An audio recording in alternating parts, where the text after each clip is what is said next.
हाँ ये तो मैं आराम से कर सकता हूँ, लगता है उसको। आपको भी लगता होगा, यूपीएससी का पेपर देखोगे तो क्या लगता है यार, यूपीएससी में तो आरएस वैसे ही आ गया, यूपीएससी में होता तो मैं 100% पास हो जाता। वो 30% क्वेश्चन दे के लगता है। आपके साथ वाला कोई अगर एग्जाम देके आया ग्राम सेवक का, उसका सिलेक्शन नहीं हुआ, आप घर बैठे पेपर देख रहे होते, घर बैठे, और क्या कहते हो, मैं एग्जाम देता तो पक्का ही टॉप 10 में था, इतना इतना इतना इजी पेपर है। पर वो इतना होता नहीं है, वो 30% क्वेश्चन इजी होते हैं। 60, मतलब 60 तो नहीं, वो 50% क्वेश्चन, 50% क्वेश्चन ऐसे होते हैं जो थोड़े से मीडियम रेंज के होते हैं, उसी में ही अपन सिलेक्शन में आते, मतलब अगर वो आप अच्छे से अटेंड कर पा रहे हो तो आपका सिलेक्शन हो जाता है। और 20% जो 30% जो बहुत आसान क्वेश्चन थे, अगर आप उनको छोड़ देते हो तो आप सिलेक्शन से बाहर होते हो, और इन 50% क्वेश्चन को अगर अच्छे से कर रहे हो तो सिलेक्शन के अंदर हो। यानी आपको सिलेक्शन से बाहर कौन से क्वेश्चन ले जा रहे हैं, इन कौन से, यानी बहुत आसान क्वेश्चन आ रहा है उसको आप गलत कर रहे हो, इसका मतलब आपको बेसिक नॉलेज नहीं है। और मेंस में तो ये बहुत नेगेटिव जाता है, आपको बहुत ही बेसिक, जो हर कोई लिख रहा है जिसका आंसर आपकी कॉपी आई उसमें वो आंसर नहीं मिला, खाली मिला, उसको लगेगा इतना इतना इजी इसको नहीं आ रहा, इसका मतलब बाकी कोई क्वेश्चन आप जो कर रहे हो टफ वाले भी उसको लगेगा ठीक है इसके पढ़ा हुआ होगा ये वाला, इसलिए ये तो चेप दिया होगा कहीं से मिल गया होगा, दे मतलब बेसिक आपको समझ होना जरूरी है। बेसिक सवाल आप कभी गलत नहीं होने चाहिए आपके, बेसिक सवाल अगर गलत हो रहा है तो ये आपको सोचने की, मतलब सोचना चाहिए, इस पे विचार करना चाहिए। और 50% हो गया, 30% हो गया, यानी 80%। और 80% तो बहुत बड़ी बात होती है, 70% तक आराम से सिलेक्शन होता है, प्रीलिम्स में तो पास कर ही जाते हो, मेंस के लिए तो सिर्फ 50% ही चाहिए होता है। 20% तो इजी वाले कर लो, और 50% जो मीडियम वाले हैं उसमें से कर लो 20-25%, तो भी आपके नंबर आ जाते हैं। आप इतना क्यों घुस रहे हो किसी सब्जेक्ट में, अपनी को मास्टरी थोड़ी करनी है जो आप पूरा एकदम डीपली जाके पढ़ रहे हो, जो नोट्स में पढ़ाया जा रहा है वही कॉमन चीजें एग्जाम में पूछते हैं, घुमा फिरा के, कभी इधर से उधर से, कान इधर से पकड़ते हैं कभी इधर से, आंसर तो वही होता है, क्वेश्चन की फ्रेमिंग अलग होती है। आप तभी तो मैं कहती हूँ क्वेश्चन को अच्छे से पढ़ोगे तो आपको समझ में आ जाएगा कि आंसर की बात वही थी, उसको किस तरीके से आपको प्रेजेंट करना था।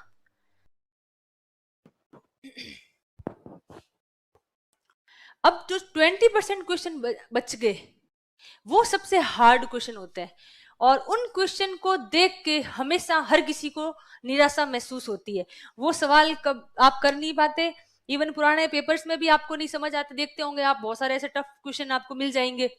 वो ऐसे, मतलब जैसे मैं बताती हूँ, सेकंड पेपर में साइंस में ऐसे क्वेश्चन है जो बीएससी जिस सब्जेक्ट में उसने कर रखी है उसको भी नहीं पता, इवन एमएससी वाले को भी नहीं आ रहा है, तो फिर आप सोचो आपको तो कहां से वो आएगा।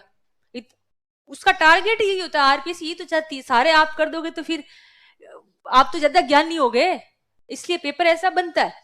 20% क्वेश्चन आपको नहीं आएंगे, लेकिन उनको देख के आपको घबराना नहीं है। अभी आपके इस क्लास वाले जो टेस्ट होते हैं उसमें भी हो सकता है ऐसे क्वेश्चन मिल जाए, आप तो उस पर ही दिमाग लगाते रहते हो सब दिन, आप ये नहीं सोचते हो कि यार इसके अलावा 80% वाला वो तो मैं अच्छा कर लूं, कभी कोई नहीं सोचता, उस 20% में ही अटके रहते हो, और उससे अपने को निराशा महसूस होती है, तो उसको देख के आपको निराश नहीं होना है। ठीक है। अभी यार बहुत सारा ज्ञान मुझे ऐसे लग रहा है, सिर्फ आपसे भी कुछ डाउट है तो आप भेजते रहो मेरे को, है ना। अभी एक सबसे लास्ट बात, हाँ बोलो।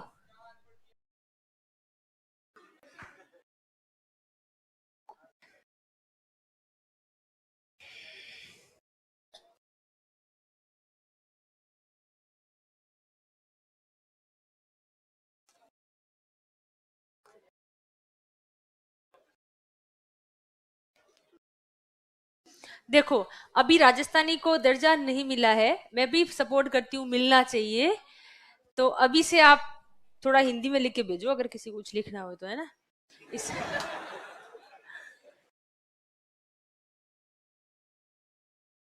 मैं इसलिए थोड़ा सा लाइट मूड, मतलब क्लास का ऐसे चाहती हूँ कि एकदम से आप सीरियस बहुत ज्यादा नहीं हो, ऐसा नहीं लगे कि हाँ पता नहीं क्या बता रहे हैं, आपके ही काम की बात है, तो थोड़ा सा, लेकिन कई लोग क्या करते हैं इस लाइट मूड का फायदा उठाते हैं और मर्जी आए सवाल भेज देते हैं ना, ये गलत बात है, और इससे मैसेज अच्छा नहीं जाता। और जो भी लिख रहा है भेज रहा है, आप में से कोई ना कोई भाई बंधु ही होंगे, आप ही की तो क्लास के प्रति इमेज बनेगी हमारी तो, है, इसलिए इस गरिमा को आपको बनाए रखना है। ठीक है। इकोलॉजी, देखो वेटेज तो सबका ही रहता है, आपको चीजें सारी पढ़नी पड़ेगी। जैसे आप हिस्ट्री सब्जेक्ट है, वो थोड़ा सा लेंथी सब्जेक्ट है, तो आप उसको हो सकता है तो आप एंशिएंट पढ़ लो, मॉडर्न पढ़ लो, मिडाइवल छोड़ सकते हो। किसी को प्रीलिम्स में मैथ नहीं आती तो आप स्किप कर सकते हो, कोई बात नहीं, उसके बिना भी पास कर जाओगे, ये कर सकते हो, कोई सब्जेक्ट छोड़ना उचित नहीं है। और ये बहुत सारे क्वेश्चन है ना आपके काम के नहीं है, मैं नहीं दूं आंसर, ये लो।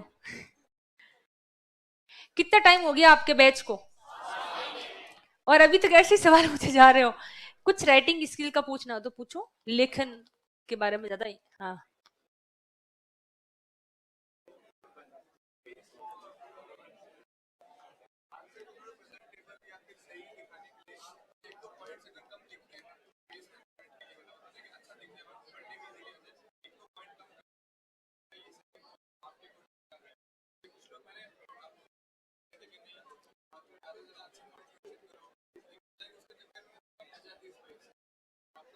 मैं बताती हूँ।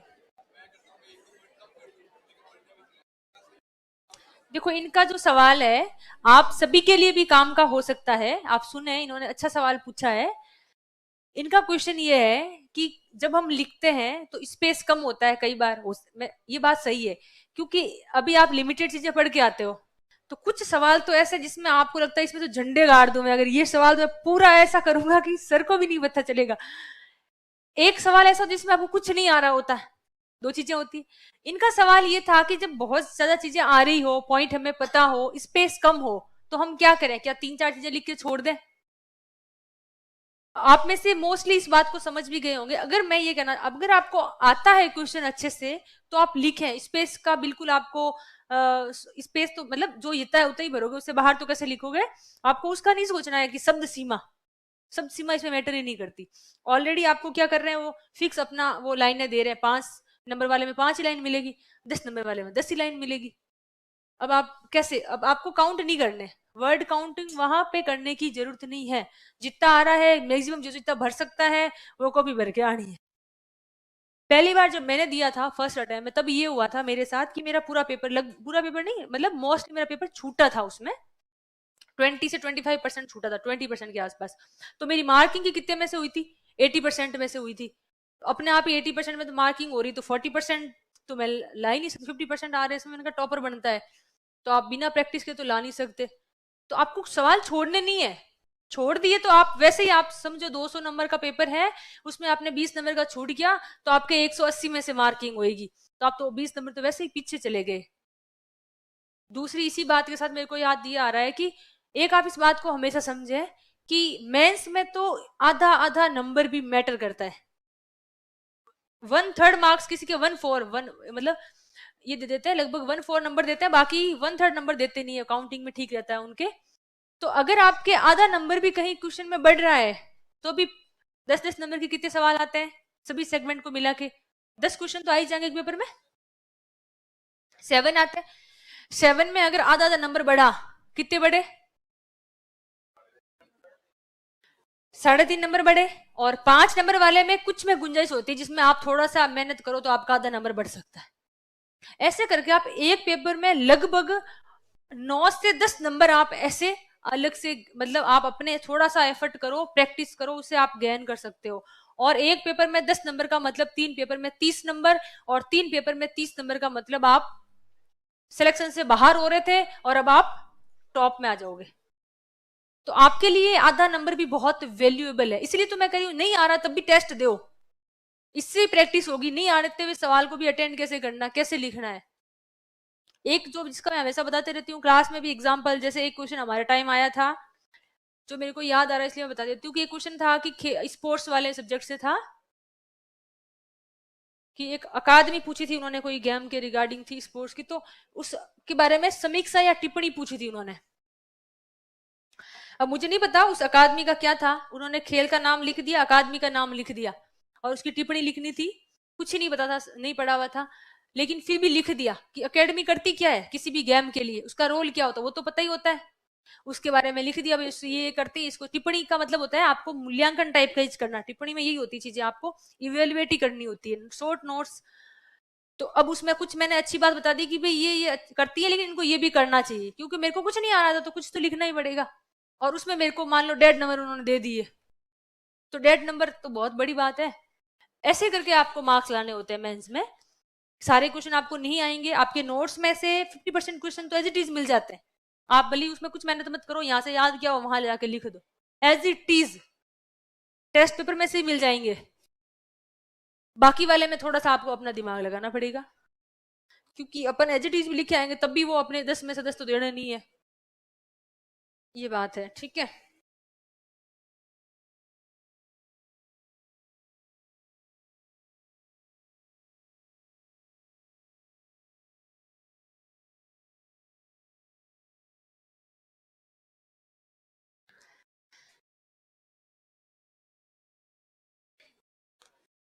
एक इनका सवाल है कि 21 साल उम्र हो गई है, सेकंड ईयर में है, तो क्या एग्जाम दे सकता हूँ। वैसे ये क्वेश्चन ये चाहना चाहिए था, क्या मुझे देना चाहिए। अभी सेकंड ईयर में हो तो एग्जाम देना चाहिए, प्रैक्टिस हो जाती है। एक जो एग्जाम का जो तनाव होता है वो दूर होता है, एक अप्रोच पता चलती है। अगर आप मेंस तक पहुंच जाते हैं तो आपको मेंस की अप्रोच पता चल जाएगी आपका। फिर आप जब पढ़ाई करोगे ना तो आपका माइंड सेट उस एग्जाम की अप्रोच को जैसा वैसे ही सोचेंगे। आप पढ़ेंगे तो अपने आप दिमाग में आएगा, अच्छा मैंने पेपर लिखा था तो ये सवाल इस तरीके से बना हुआ था। क्योंकि एग्जाम में आप स्ट्रेस के साथ चीजों को ध्यान से लिखते हो, टेस्ट पेपर में भी लिखते हो, इवन अगर आप सीरियसली हो तो आप जब नोट्स टेस्ट अच्छे से दे रहे हो तो वापस जब नोट्स पढ़ते हो तो ध्यान से पढ़ते हो कि नहीं पढ़ते हो। अगर वो सवाल वापस आपके नोट्स में आ रहा होता है इनडायरेक्टली कहीं पे, तो आपको अच्छा लगता है, अच्छा ये सवाल मेरे टेस्ट में था, अच्छा इसका आंसर ये हो सकता है, इसका आंसर ये हो सकता है, तो देना चाहिए बिल्कुल। मैंने खुद ने ग्रेजुएशन से पहले दिया था, मेरा प्रीलिम्स तो पास हो गया था। फिर मेंस तो ऑब्वियसली बात है सीरियसली तैयारी नहीं करते हैं, जब अपने को पता है कि अपन अपियर ही नहीं हो रहे तो क्यों तैयारी करते हैं। लेकिन उसका मुझे फायदा हुआ, मुझे वो अप्रोच मिली दोबारा। मैंने प्रीलिम्स के लिए बिल्कुल डर नहीं था, पता है कि वैसे ही पास कर जाएंगे। प्रीलिम्स के इतना नहीं होता, ओबीसी और जनरल को छोड़ के उसमें थोड़ा सा कंपटीशन है तो ढंग से पढ़नी पड़ती है। ये हो गया। मेंस के लिए देखो, मेंस के लिए अच्छे से तैयारी पहले से करनी पड़ेगी।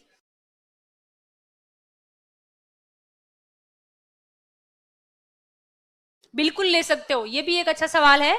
जिस सब्जेक्ट का सिलेबस हो गया, क्या आप टेस्ट सीरीज में उस सब्जेक्ट का टेस्ट देना चाहिए, आप यही पूछना चाह रहे हो। कोई टेस्ट सीरीज में चल रहा हो तो जैसे अलग से टेस्ट सीरीज चल रही होती है, तो आपको क्या उस सब्जेक्ट का टेस्ट देना चाहिए, देना चाहिए। उससे आपका वो सब्जेक्ट तैयार होता है। क्लास के साथ साथ आप पढ़ सकते हो, क्लास वाला रिवीजन तो करना ही है, ये मस्ट है और वो शुड है, ये तो करना ही है। और वो अगर आप कर सकते हो तो आपको करना चाहिए, ये मेरी सजेशन है।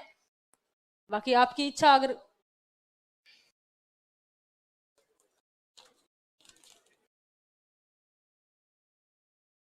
हाँ, एक इनका अच्छा सवाल है, हिंदी मीडियम है और आंसर राइटिंग में कहीं कहीं इंग्लिश वर्ड्स आ जाते हैं लिखने में, तो क्या कोई इशू नहीं है। कुछ टर्मिनोलॉजी होती जो कई बार हिंदी में याद आती है, इंग्लिश में उसका वर्ड याद नहीं आता है, तो ऐसा कोई एकदम से आपका गलत मैसेज नहीं जाता, आप यूज कर सकते हो। लेकिन ऐसा नहीं अब जैसे मोस्टली, इसको आप मोस्टली लिख के आगे नहीं, कोई टर्म है उसको यूज कर सकते हो, अदरवाइज आप नहीं।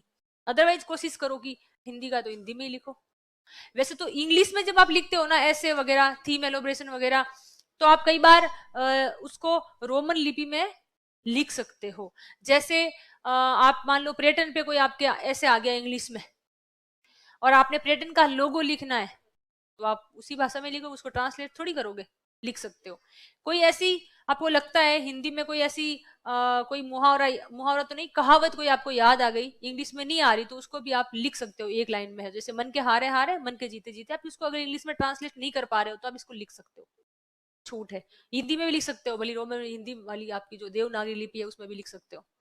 कोई गलत मैसेज, मैंने बहुत सारी ऐसे मैंने नहीं लिखा, पर मैंने कॉपीज देखी है जिसमें उन लोगों ने लिख रखा था। हिंदी वाले ऐसे में इंग्लिश के कोटेशन लिख रखे थे और इंग्लिश वाले में हिंदी के कोटेशन लिख रखे थे, तो उससे कोई गलत इम्पैक्ट नहीं जाता है। जैसे कि हमारे बैच की, अच्छा बैच को 5-6 महीने हो चुके हैं, कुछ सब्जेक्ट पहले हो चुके हैं, उसका रिवीजन और शेड्यूल। अरे ये बहुत ही कॉमन क्वेश्चन है और ये हर क्लास में हर स्टूडेंट, हर मतलब हर कोई पूछता है कैसे रिवीजन करें, कैसे शेड्यूल। और इसका एक्चुअल में है ना, इसका आंसर ही आपके पास ही होता है। अब यार आपको पता है आप 5-6 घंटे क्लास में आ रहे हो और आपको ये भी पता है कि नेक्स्ट वैकेंसी कब तक आ सकती है, 5-6 महीने में तो आ ही जाएगी।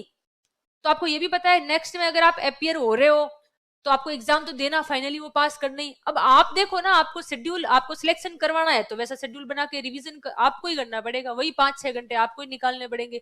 अब आप किस तरीके से करते हो तो वो भी आपको देखना है कि आपका साइंस वीक है, कि आपकी हिस्ट्री आपको मतलब टफ लगती है, कि आपको पॉलिटी अच्छी नहीं लगती, कि आपको ज्योग्राफी अच्छी नहीं लगती। तो वो आप उस सब्जेक्ट को उस तरीके से उस टाइम टेबल में सेट करो, उसको ज्यादा थोड़ा सा वेटेज दो। आपको लगता है हिंदी इंग्लिश का ज्यादा है, मुझे ध्यान भी देना चाहिए, मेरी इतनी अच्छी नहीं है हिंदी या इंग्लिश, तो आप उस पे, यानी ये आपका एक पर्टिकुलर है। फिर भी मैं इसमें एक दो चीजें बता देती हूँ। अभी आपको प्री कम मेंस के जो सब्जेक्ट है उनको तैयार करना चाहिए। पहले वो तैयार करो जो आपके प्री में भी काम आएंगे और मेंस में भी काम आएंगे, क्योंकि अल्टरनेट तो प्री पहले पास करेंगे तभी तो जाके मेंस लिखेंगे। प्री तो पास करना जरूरी है, प्री में ही फेल हो गए तो फिर तो अपना गया ना पूरा, वापस नेक्स्ट वैकेंसी आई तब तक वेट करते रहना। उसके लिए आप ये कर सकते हो कि प्रीलिम्स के लिए जो आपके पेपर आप देखोगे पुराने, तो उसमें ज्योग्राफी का हमेशा सवाल होते हैं, वो ज्योग्राफी का जो पोर्शन है वो इजी आता है, कोई टफ नहीं आता, मेंस में भी और प्रीलिम्स में भी। तो आप पहले अच्छे से ज्योग्राफी को तैयार करें। इंटरेस्टिंग सब्जेक्ट है, आप सब लोगों को अच्छा भी लगता है, और ज्यादातर मुझे लग रहा है ज्योग्राफी सबको आसान ही लगता होगा, तो ज्योग्राफी को तैयार करें। ज्योग्राफी के सवाल बहुत आसान बनते हैं प्रीलिम्स में, वो आपके 20% वाले में से हैं, वो आप गलत करके आ रहे हो तो नेगेटिव है आपके लिए, ठीक है। उसके बाद आप सब्जेक्ट तैयार करो इकोनॉमिक्स, जिसमें इकोनॉमिक सर्वे और करंट अफेयर्स दोनों शामिल है। इकोनॉमिक सर्वे बिना पढ़े आप अगर प्री में बैठ रहे हो तो आप ब्लेंडर कर रहे हो। बहुत सारे आप में से कितने जैसे स्टूडेंट है बताओ मेरे को जिसको इकोनॉमिक सर्वे पढ़ा हुआ है लास्ट ईयर का, हाथ खड़े करो जरा। ये लोग कंपटीशन में है, बस आप भले देख लो कौन कौन हाथ खड़ा किया, किसने किया। ये कड़वी सच्चाई है, इसको सच्चाई को आपको स्वीकार करना पड़ेगा। आप अभी से आज से गांठ बांध लो कि आपको घर जाके रोज का 1 घंटा इकोनॉमिक सर्वे को देना है। अभी नया आ जाएगा, बजट पास हो गया तो ये है, इंडिया का तो आ गया, हो सकता है राजस्थान का भी आ गया हो, बजट के दूसरे दिन आ जाता है, तीसरे दिन राजस्थान में थोड़ा सा टाइम लगा देते हैं ये लोग। फिर आपको नया सर्वे भी आ गया, आपके लिए यही प्रीलिम्स में काम आएगा, यही मेंस में काम आएगा। इसको तो अभी से ही आते ही एक बार पढ़ डालो, और कम से कम 3 से 4 बार पढ़ोगे तब जाके इकोनॉमिक सर्वे पे आप कमांड कर पाओगे। ओनली पढ़ने से नहीं होगा, 1-2 बार से भी नहीं होगा, 4 बार पढ़ोगे तब तो चीजें समझ आनी शुरू होगी। फिर अगली चौथी बार रीडिंग में आप उसको, 5वीं बार जब रीडिंग करोगे तब जाके याद करोगे, 6ठी बार पढ़ोगे तो उसको थोड़ा शॉर्ट में अपने हिसाब से कर पाओगे, अंडरलाइन और जो भी आपको मार्किंग करनी है। और एग्जाम के टाइम भी रिवीजन इकोनॉमिक सर्वे का करना पड़ता है, क्योंकि डाटाज होते हैं सारे, अपने कोई कंप्यूटर दिमाग तो है नहीं, एक बार पढ़ा छप गए दिमाग में, तो उस हिसाब से करना, तो रिवीजन करना पड़ेगा। तो आपको इकोनॉमिक सर्वे पूरा तो रिवीजन आप कर नहीं सकते, फिर कैसे करोगे, तो उसको अंडरलाइन करके रखो, या तो अपनी नोटबुक में लिखो, आपको टाइम हो तो, इतना टाइम है नहीं तो अंडरलाइन करते रखो, जब वापस रिवीजन करना पड़े एग्जाम के टाइम तो उसको अंडरलाइन को ही रिवीजन करना है। Good noon ma'am. हाँ जी, गुड नून। हाँ गुड आफ्टरनून। मैं ये पूछ रही थी कि मेरी एज 19 है, आई मीन फाइनल ईयर, तो यस, और एग्जाम की एज होती है 21, एज वी ऑल नो। तो कोई प्री अश्योरेंस एग्जाम हम नहीं दे सकते हैं आरएस का? एज लाइक 5 से 6 अटेम्प्ट्स होते हैं इसमें, तो जो लोग जिनकी एज एलिजिबल नहीं है और जिनकी ग्रेजुएशन कंप्लीट हो रही है तो वो लोग एलिजिबल नहीं है एग्जाम देने के लिए। यूपीएससी की बात कर रहे हो, यूपीएससी की बात कर रहे हो? आरपीएससी। आरपीसी में कोई अटेम्प्ट नहीं होता, नो अटेम्प्ट्स, कोई अटेम्प्ट नहीं होता। ओके। और अगर एग्जाम देना है ना, तो अगर आप सेकंड ईयर में हो, फाइनल ईयर में हो, उस हिसाब से अपीयर नहीं हो रहे हो, और एज भी कम है, दोनों चीजें हैं, तो एज बढ़ा के लिखनी पड़ेगी, एग्जाम ही तो देना है।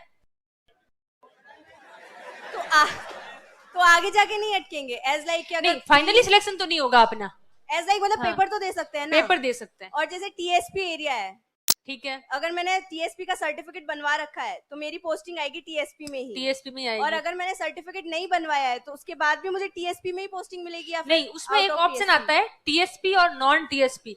अगर आपने तो कहा सर्टिफिकेट नहीं बनवाया, सुनो एक बार सुन लो, ये आपके लिए वैसे तो काम की नहीं, इनडायरेक्टली किसी के साथ हो सकता है, किसी की ओबीसी का सर्टिफिकेट का इशू हो, तो अगर आपने सर्टिफिकेट नहीं बनाया है ठीक है, या फिर बना लिया है, तब भी आप अगर नॉन टीएसपी सिलेक्ट करते हो तो फिर आपको कहीं पे भी लगा देंगे, ऑल ओवर राजस्थान कहीं बिल्कुल पे भी। बिल्कुल। आप ऐसा नहीं सोचिए, जैसा नहीं सोचना मैं टीएसपी में हूं तो क्या पता, मेरा अधिकार नहीं है क्या नॉन टीएसपी में जाने का है। अगर आप प्रिविलेज लेना चाहते हो टीएसपी का तो लो, नहीं लेना चाहो तो नॉन टीएसपी भर के आप कहीं पे भी जा सकते हो। टीएसपी में रिजर्वेशन ज्यादा होती है ना। वो वही तो, वो आपकी इच्छा पे है। That's the thing. Thank you. Okay, welcome. Ma'am English बहुत वीक है, इंग्लिश के लिए बताओ कुछ। ठीक है, देखो इंग्लिश वीक है, मैंने कहा ना किसी का कोई सब्जेक्ट वीक हो सकता है, मोस्टली हिंदी वालों की इंग्लिश वीक है और इंग्लिश वालों के हिंदी वीक है। आप इसको थोड़ा सा एक्स्ट्रा टाइम दें, ग्रामर अच्छे से पढ़े, रोज रिवीजन करें, तब जाके थोड़ी सी चीजें आपके कमांड में आएगी। एक दो बार पढ़ के छोड़ देंगे तो नहीं होगा। और हिंदी इंग्लिश सब्जेक्ट, सुन लो मेरी बात, मैं तो क्लासेस भी लेती हूँ और मेरे को ये भी पता है किसको कैसे टैकल करना है, क्लास को अच्छे से आता है। प्यार से सुनोगे तो अच्छी बात है, दूसरा तरीका भी है जो नवीन जी बता के गए हैं। तो मैं क्या बता रही थी, हिंदी इंग्लिश में, हिंदी इंग्लिश सब्जेक्ट को ऐसा क्यों कहते हैं, तैयार कर लो तैयार कर लो। एक तो स्कोरिंग है, ये बात तो समझ आ गई, सबको ही पता है कि इसमें 50 नंबर की हिंदी की ग्रामर आती है और 50 में से 48-49 तक नंबर ला सकते हो। ठीक, कॉम्प्रिहेंशन तो चलो ठीक है, आपके कोई पढ़ा हुआ चीज आ गई तो अच्छे से लिख दिया और विचार मिल गए तो सामने वाले ने अच्छे नंबर दे दिए। बाकी ग्रामर तो एकदम ऑब्जेक्टिव चीज है, जितने चाहो उतने नंबर ला सकते हो। ये तो बात है कि स्कोरिंग है। दूसरा क्या कारण है, दूसरों में भी काम आती है, सही बात है। और बताओ, शब्द मतलब जो शब्द चेन जिसको कहते हैं ना अपन, टर्मिनोलॉजी है शब्द चेन, वो आप अच्छे से कर सकते हो, भाषा का ज्ञान है तो बाकी में काम आ सकता है। और बताओ, जो मोस्ट बात है, इंपोर्टेंट बात है, वो ये है कि इसको अभी तैयार कर लो, एग्जाम के टाइम तैयार नहीं कर सकते। अभी से तैयार होगा तो हो जाएगा, एग्जाम के टाइम आप सोचोगे अब संधि पढ़ रहे हो, समाज पढ़ रहे हो, तब याद आएगा अरे यार पॉलिटी भी पढ़नी है यार, तब सोचोगे अरे हिस्ट्री में भी तो यार वो पढ़ना है, अभी तो मॉडर्न हिस्ट्री करनी पड़ी, तब दिमाग चलेगा इथिक्स तो अभी तक देखी ही नहीं है। और तब कोई पड़ोसी पबेड़ पढ़ रहा होगा तो ओले पबेड़ तो मैंने क्या होगा मेरा, उस वो कंडीशन नहीं हो, इसलिए हिंदी इंग्लिश अभी से तैयार करनी है, पहले से तैयार करनी। बाद में आपके पास इतना टाइम नहीं होगा कि आप हिंदी ग्रामर और इंग्लिश ग्रामर में बैठ के अच्छे से विलेखिक विलोम शब्द को पढ़ोगे, नहीं पढ़ पाओगे, आपका दिमाग शांति नहीं होगा, आप कैसे पढ़ोगे। बाकी सब्जेक्ट पढ़ सकते हैं क्योंकि वो तो रीडिंग टाइप में कॉन्सेप्चुअल चीजें हैं, इसमें तो याद ही करना है, कॉन्सेप्ट है ही नहीं, क्या कॉन्सेप्ट लगाओगे। इसलिए इनको पहले से तैयार करो, हिंदी इंग्लिश को अच्छे से। अब इन्होंने पूछा इंग्लिश वीक है कैसे करें, तरीका एक ही है, कोई सब्जेक्ट वीक है तो उसको सही करने का तरीका क्या होता है वो आपको ही पता है। आप, और ये गारंटी है कि अगर आप में से जिसने अच्छे से तैयारी की है, ये जो सवाल पूछ रहा है उससे मैं पूछ लेती हूँ, क्या उसने इंग्लिश कभी अच्छे से टाइम दिया है, क्या नहीं दिया, तभी तो वीक है, डर लग रहा है। टाइम दो, पढ़ो, फिर आपको देखना अच्छा लगेगा कि यार मेरे, आपको लगेगा इंग्लिश तो मैं ऐसे ही सोच रही थी या सोच रहा था, इतने टफ है, इतने टफ तो है ही नहीं। और ये दिमाग में नहीं रखना है कि आपका कंपटीशन जैसे इंग्लिश मीडियम वाला भी है तो उसकी इंग्लिश अच्छी होगी, कुछ भी नहीं अच्छा होता, उसको तो आपसे भी कम इंग्लिश आती है। सच्ची में स्पीकिंग अलग चीज है और राइटिंग में लिखना बहुत अलग चीज है। वहां आपको क्या करना होता है, वहां पे कंटेंट चाहिए होता है, कंटेंट तो अगर आपके पास है तो तब तो आप भी लिख सकते हो। कंटेंट की तो कमी है, हिंदी इंग्लिश में ऐसा कोई वोकैब की कमी नहीं होती, इंग्लिश में इतनी सारी वोकेबलरी है, आप टफ वाली वोकैब क्यों चेंज कर रहे हो, इजी वाली लो ना, इजी शब्द भी तो होते ही हैं। एंथुजियाज्म वर्ड यूज करना जरूरी है क्या, अब हालांकि शब्दों का खेल, करेज यूज कर लो, सब हालांकि दोनों का मीनिंग अलग है, वो उत्साह है, वो साहस है, फर्क है। लेकिन मोटा मोटा अपन तो अपने को विशेषज्ञ नहीं बनना, ये हमेशा ही मैं कहती हूँ हर बैच, अपने को सामान्यज्ञ बनना है, अपने को इंग्लिश में कोई पीएचडी नहीं करनी, कोई इंग्लिश में अपने को भाषाविद नहीं बनना, तो आप सिंपल वोकैब यूज करो, सिंपल वोकैब तो आपको सबको आती है, ऐसा कोई है नहीं। और दूसरी बात यह है कि इंग्लिश में जैसे जो कॉम्प्रिहेंसिव जो पार्ट है उसको आप अभी से उसकी भी प्रैक्टिस करो, लिखो 5 से 10 ऐसे आप लिख के तैयार करो, पहले पढ़ो फिर बिना देख के लिख लो। ऐसा नहीं करियो पहले से क्या लिखोगे, पहले तो आपको आता ही नहीं है, पढ़ना तो पड़ेगा ही, पहले पढ़ लो किताब में से हाथों हाथ पढ़ा, फिर बिना देखे लिखो। और फिर उसको बिना देखे वाला जो लिखा और पहले जो पढ़ा उसमें कुछ कमी रहती है, 100% हूबहू नकल नहीं करना, ना कर सकते, ना पॉसिबल है। जैसे आप कोई रस्तों की किताब पढ़ते हो, कोचिंग के नोट्स में कोई ऐसे वगैरह आपको दिया हुआ है और आपको लग रहा है कोचिंग के नोट्स में से कुछ अच्छे आते हैं, मॉडल आंसर में कोई आपको अगर ऐसे का आंसर दिया हो तो वो ऐसे क्या करता है, ये लोग थोड़ी सी इजी वोकैब यूज करते हैं, आप उसको ले सकते हो हूबहू, उसको अपनी कॉपी में लो, पढ़ो, लिखो और याद करो।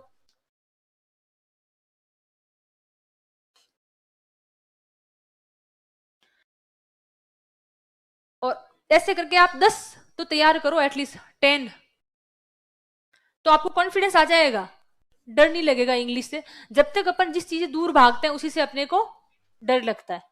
जिस दिन आप टाइम देना शुरू करोगे, उससे उसका सामना करोगे, तो आपका डर अपने आप दूर हो जाएगा। और ये दोनों के लिए कॉमन है, हिंदी वालों के लिए इंग्लिश की बात ही थी और इंग्लिश वाले किसी की हिंदी ही का तो उनके लिए भी यही बात थी। अभी से हिंदी तैयार कर लो, बाद में आप 50 नंबर की ग्रामर है, 10 नंबर आएंगे और फिर वो कॉम्प्रिहेंशन में भी अच्छे नंबर नहीं देते। पहले पढ़ना नहीं है आपको, ये किसी की पर्सनल नहीं, बंद करो। इन्होंने अपना यहाँ अलग ही काम खोल रखा है। नो, हालांकि आगे बैठने का एक विशेष अधिकार होता है ये। नहीं, बाकी वाले तो मैं वैसे ही अलग कर देती हूँ, आंसर ही नहीं देती हूँ, तो आपको सोचने की जरूरत ही नहीं है। नहीं, ये रियल है, डर तो लगता है देखो। और ये आर्ट्स और साइंस वालों को भी रहता है, आर्ट्स वालों को साइंस का डर लगता है, और साइंस सब्जेक्ट होता है उनको जीके से डर लगता है। ऐसा तो कुछ है नहीं जीके से डरने की, लेकिन एक दिमाग में थोड़ा सा अपने वो रहता है। जब तक अपन पढ़ते नहीं है, रिवीजन नहीं करते, तब तक ही रहता है, उसके बाद नहीं रहता। एक थोड़ा सा अर्जेंट कॉल है यार, बात ही कर लेती हूँ। Hello,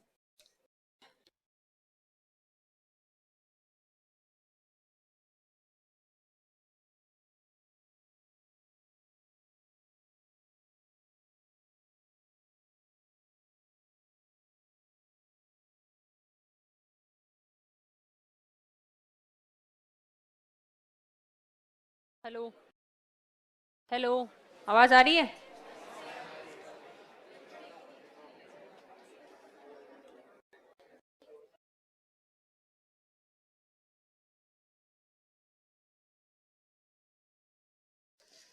What should we do for stay forward? I mean, there is just so many things that impacts our mental health. Please. हाँ, ये पॉइंट मेरे दिमाग में भी था, मैं बताऊं आपको।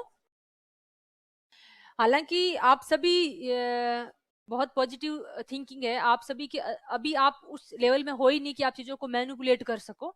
आप सभी एकदम क्लीन, सामने सही दिमाग से सोचते हो, जो आपके सामने होती सच बोल देते हो, सच कह देते हो, जो दिमाग में हुटिंग आई तो हुटिंग कर दी, ताली बजा दी ताली बजा दी। अच्छी बात नहीं थी ये चीज, मैं इसको अप्रिशिएट नहीं कर रही हूँ, लेकिन हो जाता है। तो अभी आप चीजों को कंट्रोल नहीं कर पाते। इनका सवाल यही था कि हमें बहुत सारी चीजें हैं जो प्रभावित करती है, फिर हम उनको कैसे उस मेंटल हेल्थ को कंट्रोल करें। और ये है, किसी को ऐसा नहीं है कि आप जैसे कुछ, आपको कुछ ऐसा नहीं है। कई लोगों को घर की याद आती है, कई लोगों को घर के खाने की याद आती है ना, बहुत सारी चीजें होती है। कई लोगों को ये भी लगता है कि आरएस की तैयारी कर रहे हैं, ईओ की वैकेंसी आई हुई है, उसकी याद आ जाती है।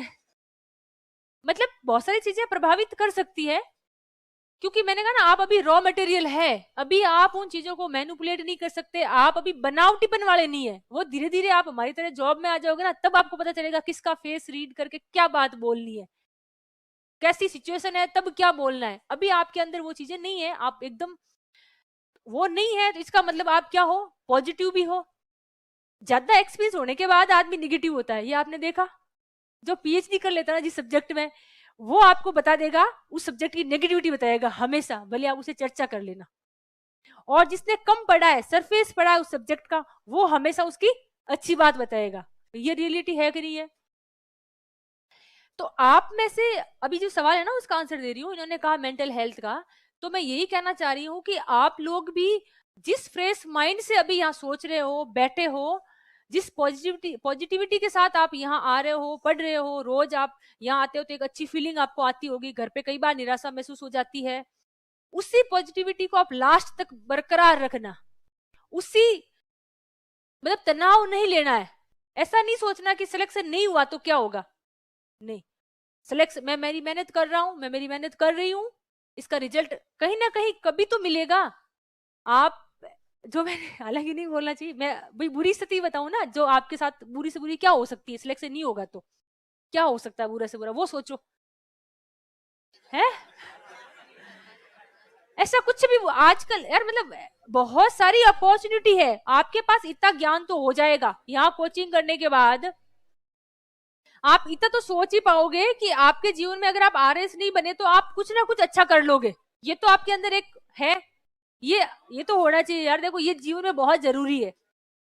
तो फिर आपको डर नहीं लगेगा। तो फिर आपको डर किस बात का? सिलेक्शन होता है तो द बेस्ट है, अब नहीं हो गया वैसे उखाड़ क्या लोगे, नहीं हुआ तो नहीं हुआ।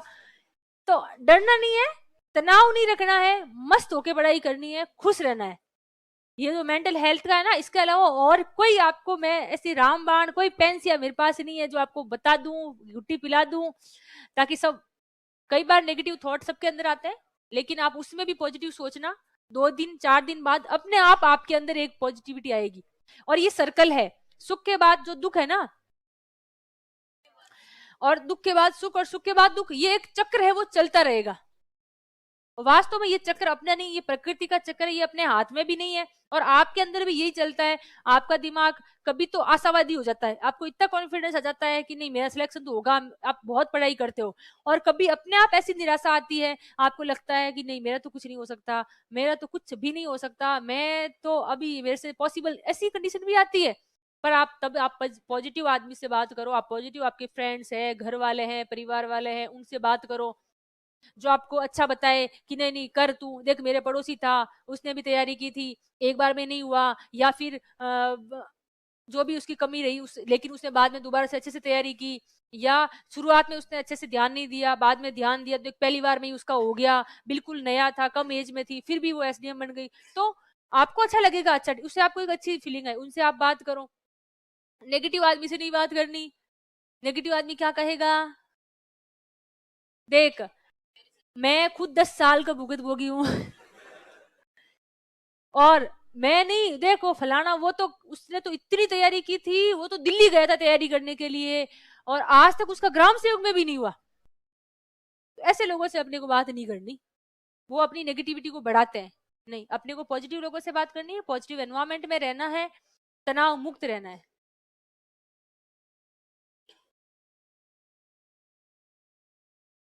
एक मिनट, ये वाला खत्म करते हैं, उसका इसका हो गया, ये वाला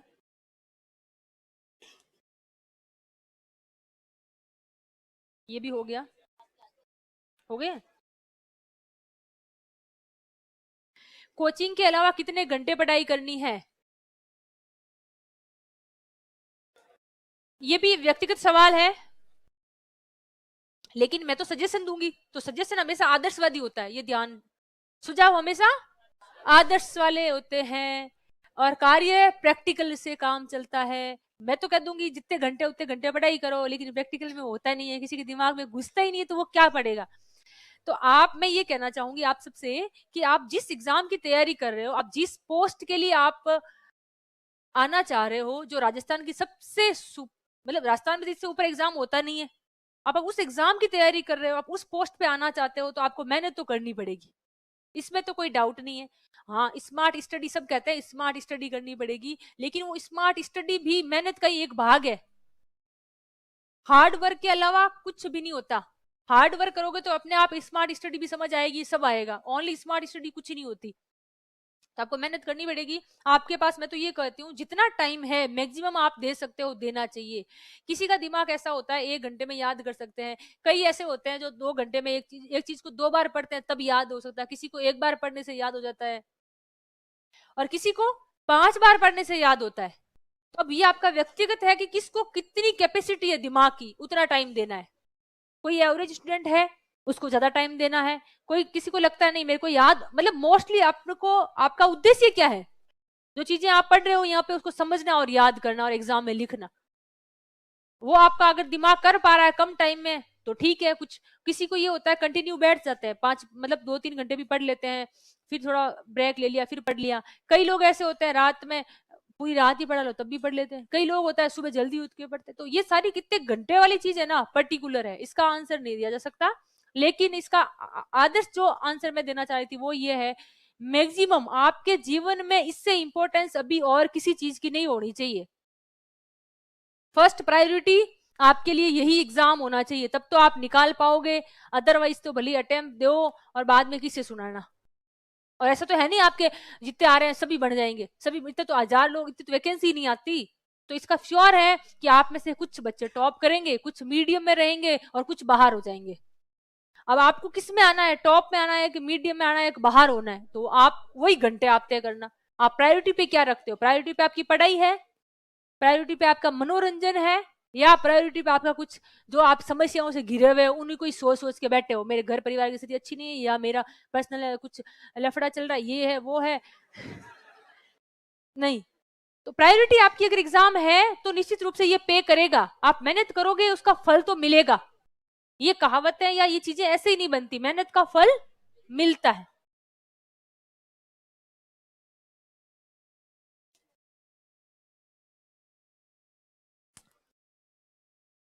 इसका मैं समझ नहीं पाई ये पूछना क्या चाह रहे हैं। देखो इन्होंने ये पूछा है, नोट्स पढ़ने के बावजूद भी हम कई प्रश्नों के उत्तर नहीं दे पाते।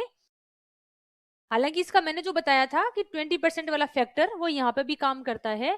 10% से 15% क्वेश्चन ऐसे होते हैं जो हो सकता है आपके नोट्स में से नहीं आए, वो आप उसका आंसर नहीं दे पाते हो।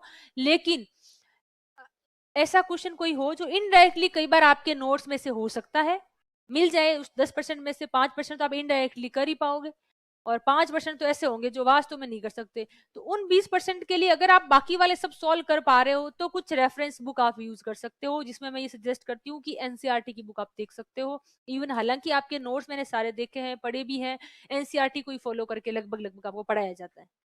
सोर्स आपका वही है, और सर तो रेफरेंस बुक भी पढ़ते हैं, सारी चीजें आपको पढ़ाते ही हैं। लेकिन यहाँ जैसे लिमिटेड चीजें लिखा सकते हैं, 10 से 20 लाइन लिखा दी, अगर आप उस टॉपिक को और ज्यादा समझना चाहते हो तो उसका 100% वाला भाग पढ़ो, आपको 10% अपने आप ही समझ आ जाएगा। आपको वो समझ आ जाएगा, अच्छा इसीलिए ये चीज इस सर ने इतनी सी लिखवाई थी और इसको इसलिए छोड़ दिया था। पूरा पढ़ने के बाद समझ में आ जाती चीजें, पर वो तब करना, मैंने कहा ना बाद में करना, अभी आपको ये चीजें करने की जरूरत नहीं है। अभी आप जो टेस्ट में सब सब्जेक्ट में अच्छे परफॉर्म करो, एक सब्जेक्ट में अगर अच्छी परफॉर्मेंस आ रही है तो बाकी में प्रैक्टिस करो कि बाकी में भी आपका लेवल उतना ही बन जाए। आरएएस में सिलेक्शन होने के बाद अभी जैसे मेरे को कोई पूछे ना आपका कौन सा सब्जेक्ट अच्छा है या आप किस सब्जेक्ट में वीक हो, सच्ची में कोई सब्जेक्ट मेरा अच्छा है ही नहीं और किसी में मैं वीक नहीं हूँ, यानी इक्वल जैसा होना जाना चाहिए, सब सब्जेक्ट आपको अच्छे से इक्वल से आ रहे हैं, तब फिर आप किसी और सब्जेक्ट को और अच्छा करने में जाओ, जो आपका स्ट्रॉन्ग सब्जेक्ट है उसको और अच्छे से करो। लेकिन एक बार आप इक्वल स्टेज पे आओ, एक बार सबका आपका बेस तो बनाओ अच्छे से।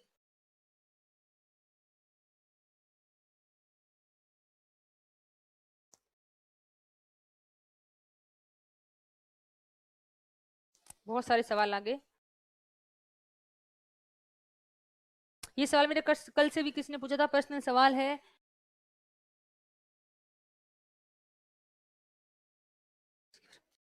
प्रीलिम्स का बताया मैंने, ज्योग्राफी हाँ उस बीच में रह गई थी चीजें, ज्योग्राफी पहले तैयार कर लेनी है, इजी सब्जेक्ट है, आसानी से कर लोगे, उससे कॉन्फिडेंस आएगा कि एक सब्जेक्ट तैयार हो गया और सारे क्वेश्चन भी आप कर पाओगे। दूसरा था इकोनॉमिक सर्वे पढ़ना है, इस पे बात आ गई थी। तीसरा मैं बता नहीं पाई थी, तीसरा ये था कि पॉलिटी तैयार करो, पॉलिटी आपके मेंस में भी काम आता है, प्रीलिम्स में काम आता है। प्रीलिम्स में पॉलिटी के सवाल थोड़े से टफ आते हैं, लेकिन अगर 15 सवाल आते हैं तो आप 10 सवाल कर सकते हो, 5 सवाल तो ऐसे आएंगे। पॉलिटी में थोड़े से टफ क्वेश्चन बनते हैं आजकल जो अपन नहीं कर सकते कई बार, तो आप करना भी मत, 100% गलत हो जाते हैं उसमें से बहुत सारे सवाल। जितने आपको पॉलिटी में आए उतने ही करना है। ज्योग्राफी में फिर भी तुक्के लगा सकते हो क्योंकि वो सीधे सीधे ही पूछते हैं, उसका आंसर भी लगभग सीधा ही होता है, पॉलिटी में घुमा के पूछा जाता है। तो ये हो गया पहले ज्योग्राफी, इकोनॉमिक सर्वे तैयार करना, इकोनॉमिक सर्वे साथ करंट बता दिया, और फिर पॉलिटी तैयार करो। उसके बाद आप क्या तैयार करोगे प्रीलिम्स में? टेक्नोलॉजी। टेक्नोलॉजी आपके मेंस में भी काम आती है, और आर्ट्स और साइंस दोनों स्टूडेंट के लिए नहीं होती, तो आपको पढ़ने में रुचि भी अच्छा लगता है टेक्नोलॉजी को पढ़ना।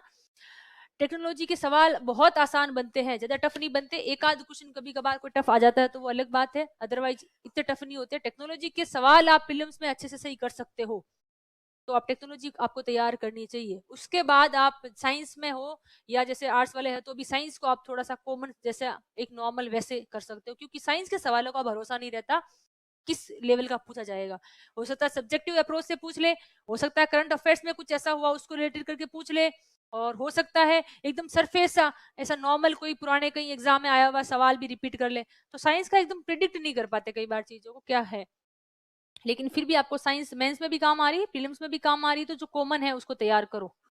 और उसके बाद आप हिस्ट्री को तैयार करो। हिस्ट्री में तो बिल्कुल ही प्रिडिक्ट नहीं कर सकते कि क्या सवाल आएगा, बस उसमें करना क्या है, हिस्ट्री में एंशिएंट अच्छा कर लो, भारत की मतलब जो इंडिया की आर्ट एंड कल्चर वाला पोर्शन है, और फिर आप जो पीछे फ्रीडम मूवमेंट वाला है वो अच्छे से करो, जिसमें आप गांधी जी की जो अहिंसा से लेके भारत छोड़ो आंदोलन और क्रांतिकारी धाराएं, ये दो अगर पूरा कर लेते तो आपकी मॉडर्न हिस्ट्री तो कंप्लीट हो जाती है। इतना ही है मॉडर्न हिस्ट्री में, जो 10-20 पेज जो है मॉडर्न हिस्ट्री वाले, वहां से क्वेश्चन आते हैं। और हिस्ट्री में ज्यादा आपको घुसना नहीं है, क्योंकि आप कितना भी कर लोगे ना तो इसमें आप ज्यादा सवाल सही कर नहीं सकते, गलत होने के चांस भी रहते हैं, सवाल कई बार टफ भी आ जाते हैं, तो उसमें टाइम वेस्ट नहीं करना। प्रीलिम्स पास करने के लिए इकोनॉमिक सर्वे है आपके पास, 20 नंबर 20 सवाल आ जाते हैं उसमें से लगभग सीधे सीधे, और 10 से 15 क्वेश्चन आते हैं करंट अफेयर्स के। और करंट अफेयर्स की इंपोर्टेंस बताऊंगी इसके बाद।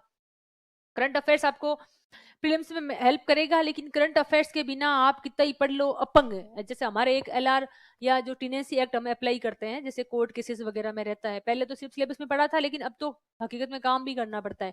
तो उसमें एक आता है टेम्परेरी इंजेक्शन का सेक्शन है 212, उसको हम कहते हैं पंगु सेक्शन है, क्योंकि वो किसी और की बैसाखी के सहारे चलने वाला है, वो अकेला कभी अप्लाई नहीं होता उसमें, तो वही वो एप्लीकेशन अकेले से नहीं चलती। वही बात है, आप करंट अफेयर्स के बिना आपका सारा सब्जेक्ट अपंग है। करंट अफेयर्स का जब तक नहीं पता है कि वर्तमान में राजस्थान सरकार क्या कर रही है, भविष्य में राजस्थान सरकार का क्या विजडम है, क्या करेगी, वो आपको विजडम आप जैसे मतलब ये विजन क्या है, ये आप चीजें पढ़ रहे हो तो आपको समझ आ जाता है क्या विजन है, गवर्नमेंट किस ओर जा रही है, सरकार राजस्थान स्टेट किस ओर जा रहा है, भारत किस ओर जा रहा है, भारत की विदेश नीति किस ओर जा रही है, भारत की इकोनॉमी किस ओर ट्रेंड कर रही है, क्या फ्यूचर कैसा रहने वाला है। आपके यहाँ पे जो डिसीजन सरकार लिए जा रही है उसी से तो अपना भविष्य तय होगा। तो आप करंट अफेयर्स को नहीं समझोगे ना तो आप इन सब्जेक्ट की अप्रोच को नहीं समझ पाओगे। आप वहां एग्जाम में जो सवाल बनाता है वो करंट अफेयर से जुड़ा हुआ पूछता है, भले ही वो क्वेश्चन बेसिक सब्जेक्ट का है, लेकिन वो क्यों पूछा गया उसको आप सोचना, पुराना पेपर देखना, आप एक ही क्वेश्चन को सोचना, ये क्वेश्चन क्यों पूछा एग्जामिनर ने, क्या ऐसा क्वेश्चन में इसमें उसको लगा। तो आपको उसके लास्ट में अगर तह तक जाते हो तो पता चलता है ये करंट में कहीं ना कहीं चर्चा में इसका कुछ ना कुछ इफेक्ट प्रभाव कुछ ना कुछ चर्चा में रहा था, इसलिए पूछा गया। तो करंट अफेयर्स अगर आप छोड़ रहे हो तो बहुत बड़ा गलती है, भले ही नंबर आए चाहे प्रीलिम्स में 10 में से 10 सवाल गलती हो जाए कोई दिक्कत नहीं, लेकिन वो करंट अफेयर्स मेंस में काम आ जाएगा। तो करंट अफेयर्स आपको तैयार करना है। और जैसे जो प्रीलिम का एग्जाम होता है तब जैसे जो आपकी डेट होती है एग्जाम की, उससे पहले जो मैगजीन मार्केट में आ रही होती है करंट अफेयर्स की, वो तो आपको हूबहू याद करनी है, क्योंकि एग्जामिनर करंट अफेयर्स के सवाल कभी न्यूज़पेपर से नहीं बढ़ाता। कोई ऐसे होते हैं एक आध भले, या फिर वो ऐसे चैनल न्यूज चैनल से भी नहीं बनाते हैं, कोई गवर्नमेंट की वेबसाइट से भले ही वो ले सकते हैं डाटा, क्योंकि उनको पता नहीं तो गलत होने के चांसेस रहते हैं। वो जो फैक्ट देते हैं करंट अफेयर्स में तो फैक्ट ही होता है जो, तो वो क्या करते हैं किसी न किसी मैगजीन को जो ऑथेंटिक है, जो ज्यादा उसको, आपको भी पता है कौन सी मैगजीन में थोड़ी सी गलतियां आती है और कौन सी में कम गलतियां आती है, तो वो कम गलतियों वाली लेगा, ऑब्वियसली बात है, उसमें से क्वेश्चन बनाते हैं। तो आपको प्रीलिम्स के एग्जाम से जस्ट पहले जो करंट अफेयर्स की मैगजीन है उसको तो बहुत अच्छे से याद करना है, उसमें कुछ इरिलेवेंट फैक्ट है तो भी याद करना, अभी तो आप पढ़ रहे हो तो उसमें मैं कहूंगी रिलेवेंट कोई चीजें याद रखनी है, इरिलेवेंट आपके लास्ट तक काम नहीं आएगी, लेकिन उस टाइम आपको हर चीज याद करनी है। जैसे एक सवाल पूछ लेते हैं कई बार, ऐसे ऐसे स्पोर्ट्स में जो कप ये आयोजन होते हैं उसमें भारत का कोई रोल ही नहीं था, विश्व के दो दूसरे कंट्रीज के आपस में मैच थे, उसमें से कौन हारा ये पूछ लिया, तो उसका अपन सोचते हैं यार इंडिया का रोल नहीं है तो क्यों पूछेंगे, लेकिन पूछ लेते हैं। तो आपको जस्ट पहले वाली करंट अफेयर्स की किताब को अच्छे से पढ़ना है एग्जाम डेट से पहले वाली, और एक उससे 1 महीना पहले यानी 2 महीने वाली जो बुक है ना उसको आपको हूबहू याद करना है, उसमें से प्रीलिम्स के क्वेश्चन सारे लगभग लगभग बन जाते हैं, उससे बाहर नहीं जाते। तो 10 सवाल करंट अफेयर्स के हैं, और 10 सवाल नहीं है करंट अफेयर्स तो आपको मेंस में कितने मार्क्स दिलाता है, मेंस में आपका पूरा बेस जो टिका हुआ करंट अफेयर्स पे ही टिका हुआ है, तो ऑल ओवर करंट का बहुत ज्यादा रोल है। इकोनॉमिक सर्वे के 20 नंबर, करंट अफेयर्स के 10 नंबर, और ज्योग्राफी के 10 से 11 सवाल हो जाते हैं, तो 30 से क्वेश्चन ये हो गए।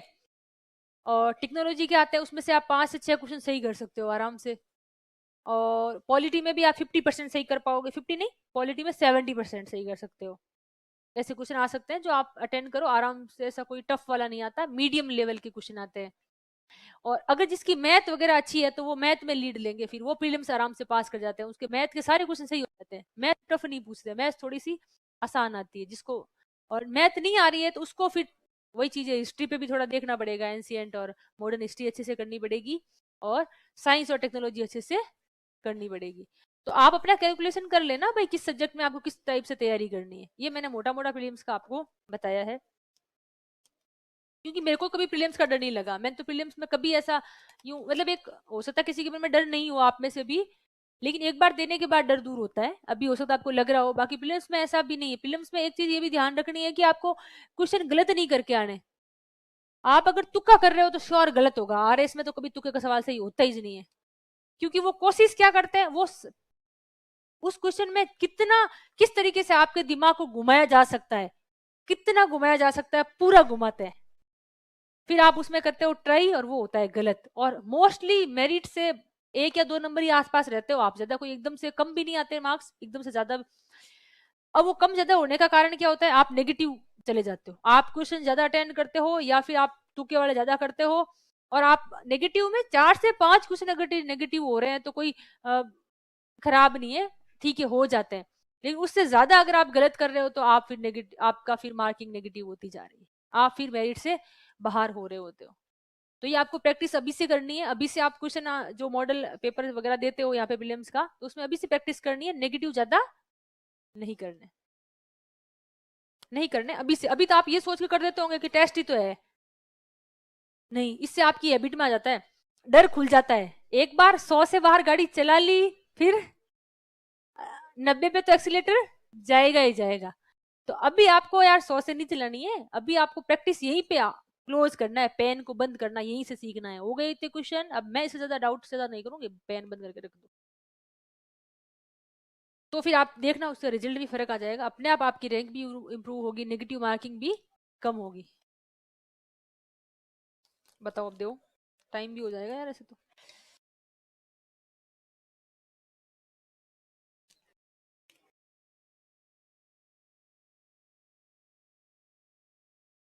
ये तो मैंने पहले ही बोला था यार, ये आपको नहीं बोला होगा, बाकी तो लगभग मैं बोल ही देती हूँ, इन्होंने जो बात लिखी है।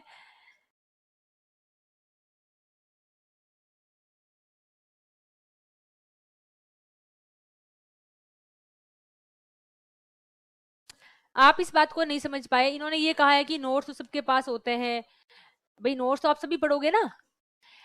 मैं एक बात कहूँ, आपको पढ़ाने वाला वही टीचर है, मैंने कहा ना। आप नोट्स भी, आप पढ़ने वाले वही, नोट्स भी वही है, पढ़ाने वाले भी वही है, लेकिन फिर भी आप में से बच्चे टॉपर होते हैं, सिलेक्शन नहीं होता। क्या कारण है? मैंने कहा ना व्यक्तिगत। अब व्यक्तिगत कैसे हुआ? मैंने ये नहीं कहा कि बुक्स नहीं पढ़नी आपको, ये मैंने कभी मना नहीं किया। मैंने ये कहा स्टेज है चीजें कर। अभी मैं आपको बोलूं शॉर्ट नोट्स बना के लाओ, आपके शॉर्ट नोट्स कैसे होंगे? फुल नोट्स होंगे, आप शॉर्ट कर ही नहीं सकते। आपको सारी चीजें अभी तो आपको सब सही लग रही है यार, ये भी काम की रही है, ये भी काम की रही है, ये भी अच्छी है, इसको भी शॉर्ट नोट्स नहीं बना सकते। ये एक स्टेज है शॉर्ट नोट्स का, वो आप अच्छे से ये पढ़ोगे तब जाके शॉर्ट नोट्स बनेंगे। जब चीजें आपको पता होगी कि कौन सी पढ़नी, वो नहीं कौन सी छोड़नी है, वो आएगी तभी तो शॉर्ट नोट्स बना पाओगे, अभी से नहीं बना सकते। तो मैं यही कहना चाह रही हूँ कि आप किताबें अभी से नहीं पढ़नी, इन नोट्स को पढ़ो, बेसिक अच्छा करो। 1 बार या 2 बार इस नोट्स के माध्यम से ही पूरी टेस्ट सीरीज लिख दो, उसके बाद किताबें पढ़ो, टाइम बचेगा। और उन किताबों को पढ़ने का जो आपका फायदा भी होगा, उन किताबों में से जो चीजें अलग होगी वो आप अपने नोट्स में लिखो, एनरिच करो नोट्स को। ये तो करना ही पड़ेगा, ये तो एक्स्ट्रा एफर्ट है, ये तो आपको टॉपर बनाएगा। अदरवाइज आप सिलेक्शन ले लोगे, ये थोड़ी चीजें तो देखनी पड़ेगी, मैं ऐसा नहीं कह रही हूँ बिल्कुल नहीं देखना, पर ये अभी नहीं देखनी। अभी तो आपको सिर्फ और सिर्फ नोट्स ही पढ़ने हैं। 1 बार टेस्ट सीरीज दो, पूरे नोट्स अच्छे से याद करो, पूरा बेसिक अच्छा हो जाए, पूरा कॉन्फिडेंस आ जाए कि नोट्स में से तो कभी से कभी भी उठा के कुछ भी टेस्ट में अगर देने जाऊं मैं, तो मैं नोट्स का तो रिवीजन करके जा सकता हूँ। फर्स्ट पेपर का टेस्ट पूरा हो गया, पूरा फर्स्ट पेपर एक साथ टेस्ट दे रहे हो और उसका आपके सब नोट्स का आपका रिवीजन हो पा रहा है, तो फिर आप नेक्स्ट स्टेज बुक्स वाला, बुक्स में जो रेफरेंस बुक है उसको यूज करो, अपने नोट्स को और अच्छे से कुछ एड ऑन करना चाहो तो एड ऑन करो, चेंज नहीं करना, दूसरे नोट्स भी नहीं बनाना, इसी में एड ऑन करना।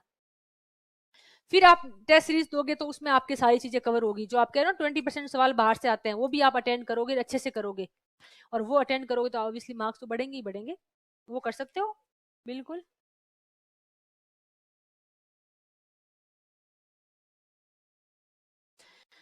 ये आलोचनात्मक परीक्षण है, मूल्यांकन है, टिप्पणी है, समीक्षा है, ये चीजें समझ ही नहीं आती। आप ये पूछना चाह रहे हैं, इस सवाल में ये था। ये बात सही है बिल्कुल कि मूल्यांकन में क्या करना होता है।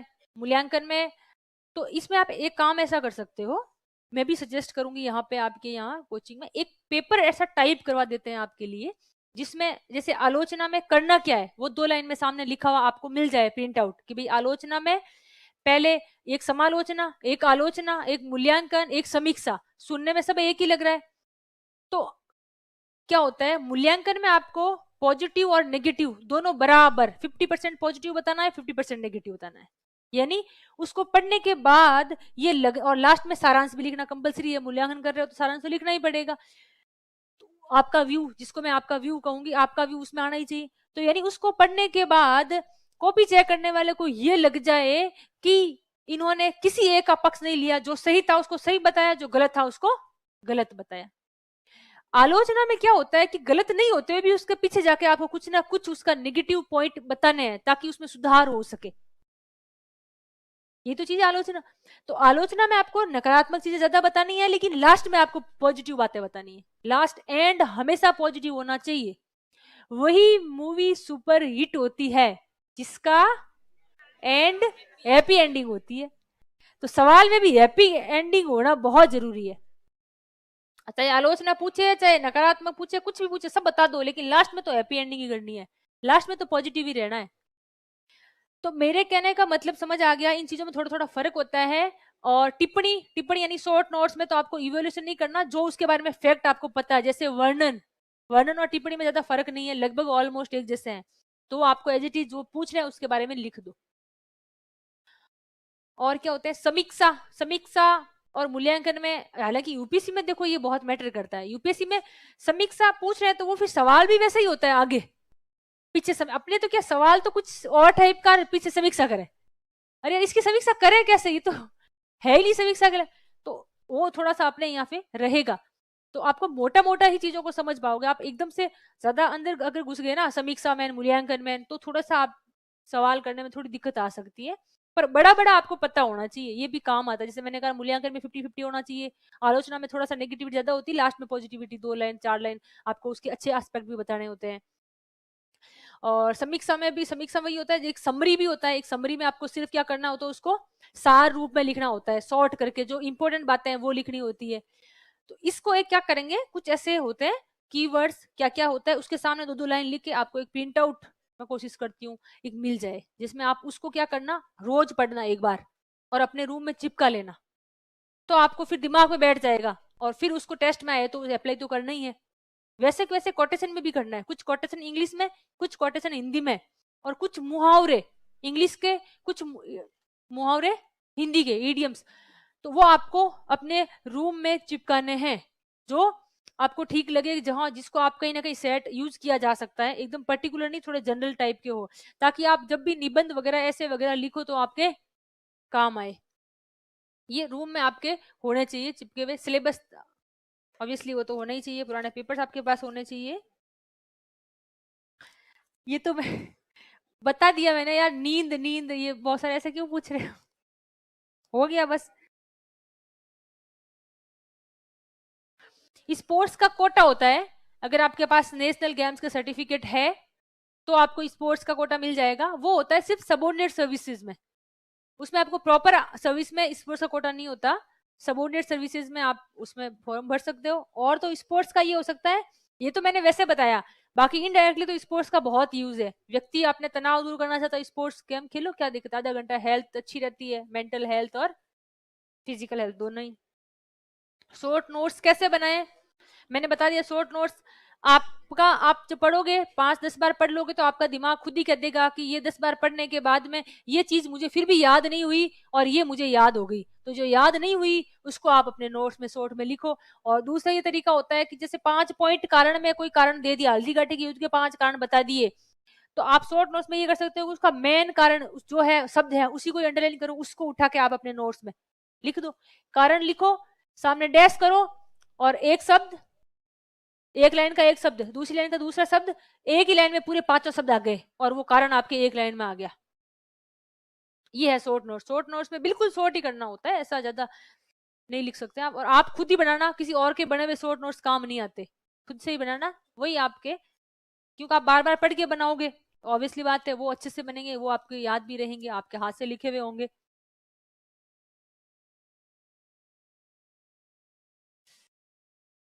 एक एक ही दो।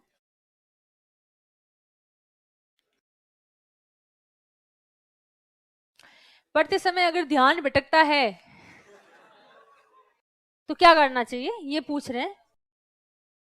अब इस बात का भी देखो आंसर देना ऐसा कुछ नहीं है, मेरी इच्छा तो मैं दूं, लेकिन मैं फिर भी बता देती हूँ।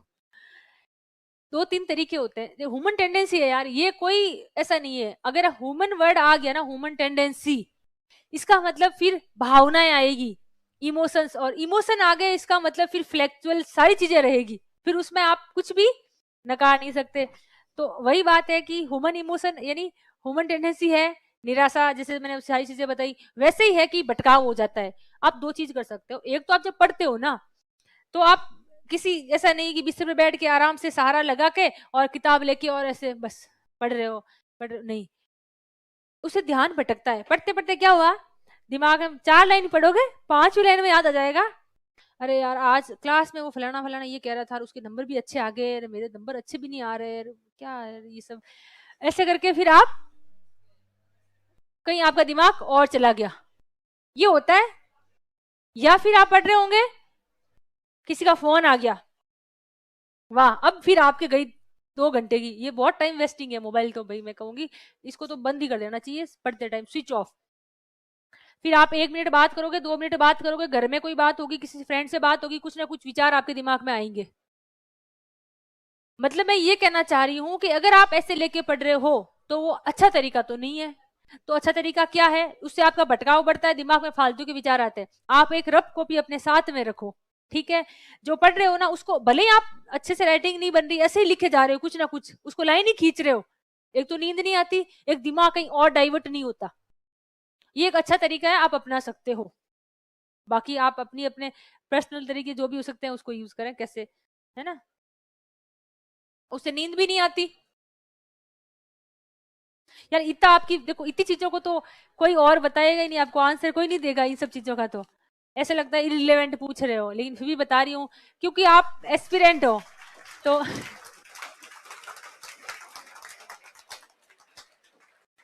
आप उस जगह आना चाह रहे हो जहां हम पहुंच गए, तो इतना तो हमारा वो बनता है कर्तव्य कि आपके अंदर जो भी डाउट है, हो सकता है वास्तव में जेन्युइन ही होंगे, ऑब्वियसली आप पूछ रहे हो तो उसका मेरे पास अगर कुछ है तो मैं बता दूं, आपके काम आ सके तो।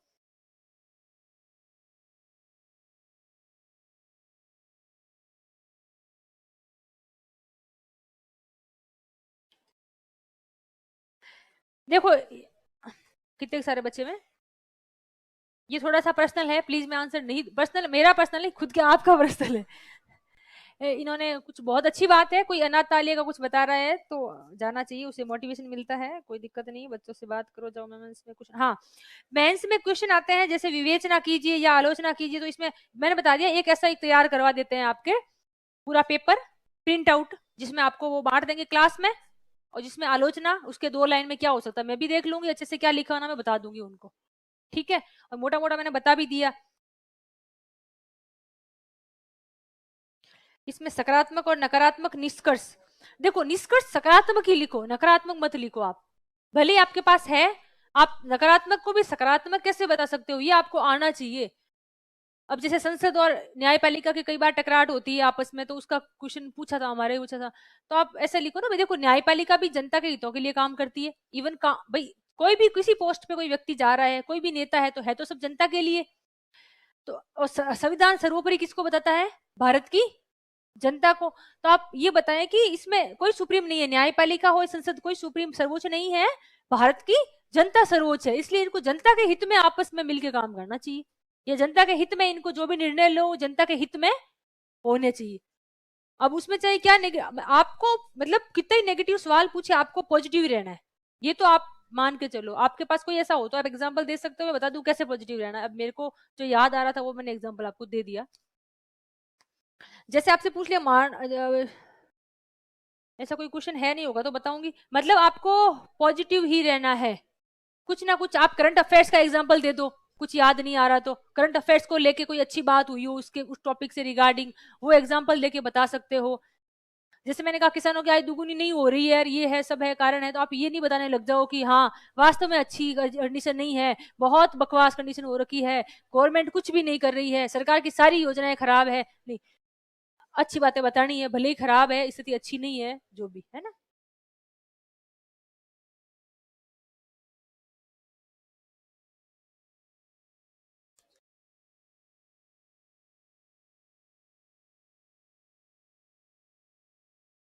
हाँ, ये बता देती हूँ, ये मेरे पर्सनल है पर आपके काम आ जाएगा थोड़ा बहुत। ऐसे कि इन्होंने ये कहा कि तैयारी कैसे की, कितना टाइम लगा और कैसे हुआ, और क्या पूछ रहे हैं आरएस की तैयारी के बारे में, क्लास टेस्ट में कौन सी रैंक आती थी। मेरा ये था कि फर्स्ट टाइम जब मैंने दिया था तो मैंने है ना सिर्फ 4 टेस्ट दिए थे जो फुल सब्जेक्ट टेस्ट होते हैं, first paper, second paper, third paper, fourth paper. ठीक है, उससे तो कोई प्रैक्टिस नहीं हुई, सिर्फ पेपर दे दिए इसलिए कि भाई 3 घंटे लिख, तो परीक्षा में जाके लिखना भी तो पड़ेगा, एग्जाम है तो लिख लेते हैं। इवन ये बात अलग थी कि ऐसे तो कंपटीशन की मैंने खूब तैयारी कर रखी थी, तो मेरे बहुत सारे सिलेक्शन भी हो रखे थे, पटवारी, ग्राम सेवक, टीचर, तो ऐसा कोई डर नहीं लग रहा था मुझे। पर लिखने का प्रयास नहीं था, मैं हमेशा पढ़ती तो लिख लिख के थी, तो वो तो था ही कि भाई हाँ। पर एग्जाम में जाने से पहले मैंने ज्यादा टेस्ट वगैरह नहीं लिखे थे फर्स्ट अटेम्प्ट में। तो मेरे साथ ये हुआ था, एग्जाम में पेपर पूरा नहीं कर पाई, और ये हकीकत है, मैंने आपको बता भी दिया, फर्स्ट बार में मेरा एग्जाम में पेपर छूटा था। उससे मैं समझ गई थी, हो सकता है मेरा सिलेक्शन हो नहीं भी हो, दोनों स्थिति में थी मैं, पर मेरे को ये था कि नेक्स्ट टाइम मैं तैयारी करूंगी तो मेरा सिलेक्शन पक्का हो जाएगा, एक वो कॉन्फिडेंस मुझे आ गया। इसलिए मैंने एग्जाम देने के बाद जस्ट सेकंड डे सीरियसली तैयारी करना शुरू कर दिया, टेस्ट शुरू कर दिए, प्रीलिम्स के और मेंस के दोनों के एक साथ ही टेस्ट सीरीज, मेंस की अलग, प्रीलिम्स की अलग, दोनों टेस्ट एक साथ देती थी मैं। और तब तक मेरी वैकेंसी नहीं आई थी, उससे पहले तो कितने ही सारे टेस्ट सीरीज दे दे के कंप्लीट कर ली वैकेंसी आने में, क्योंकि जैसे मेंस हुआ उसके बाद वैकेंसी आने में 1 साल का टाइम आपको मिल जाता है, एग्जाम होने का इंटरव्यू होता है, फिर उसके कंप्लीट होने के बाद उनकी ज्वाइनिंग लगभग आ जाती है, तब नई वैकेंसी गवर्नमेंट निकालती है। तो 1 साल का टाइम तो मिल ही जाता है, और मेरे को उस टाइम 1 से 1.5 साल टाइम मिल गया था, क्योंकि इन्होंने काफी बीच में गैप ले लिया था। उस 1 डेढ़ साल को मैं हकीकत बता रही हूँ, मैंने कभी सोचा ही नहीं कि वैकेंसी कब आएगी। मैंने ये सोचा वैकेंसी आए नहीं आए, मेरे को जो कमियां मेरी रह गई, क्योंकि मुझे समझ आ गया था कि इस एग्जाम की अप्रोच क्या है। एक जो डर था ना मेरे अंदर, वो एग्जाम हॉल में जाने के बाद एक बार में दूर हो गया। इसलिए फिर मैंने तो किसी से गाइडेंस की जरूरत पड़ी मुझे, उसके बाद तो मैंने किसी का गाइडेंस लिया ना, मोटिवेशन मेरे को कभी जरूरत पड़ी, और ना कभी किसी से नहीं पूछा, पुराना पेपर दे के खुद से मतलब पढ़ाई की, उसके बाद सेल्फ स्टडी, टेस्ट देती रही, सेल्फ स्टडी करती रही। तो मेरे पास पूरा टाइम था टेस्ट की तैयारी करने के लिए। आपको भी क्लास में आते हो फिर टेस्ट देते हो, तो तब जब मैंने सीरियसली शुरू किया ना, तो टेस्ट देती थी, उसमें मेरी क्लास में रैंक भी अच्छी आती थी, लगभग टॉप 10 टॉप 20 में तो आ ही जाती। ये था, तो आपकी भी आनी चाहिए। टॉप 20 आपके ज्यादा है, हमारे जोधपुर सीरीज में तो कम थे ना, स्टूडेंट भी कम थे, तो ठीक था, आ जाता था ऐसा कुछ ही। तो कई बार मान लो गलतियां रह भी जाती, हो जाती, तो सुधार करते वापस जाके। तो आपके ऑलमोस्ट ठीक है, पर आप है ना इस पे डिपेंड नहीं रहना, कम रैंक आ रही तो इंप्रूवमेंट करो, निराश नहीं होना है।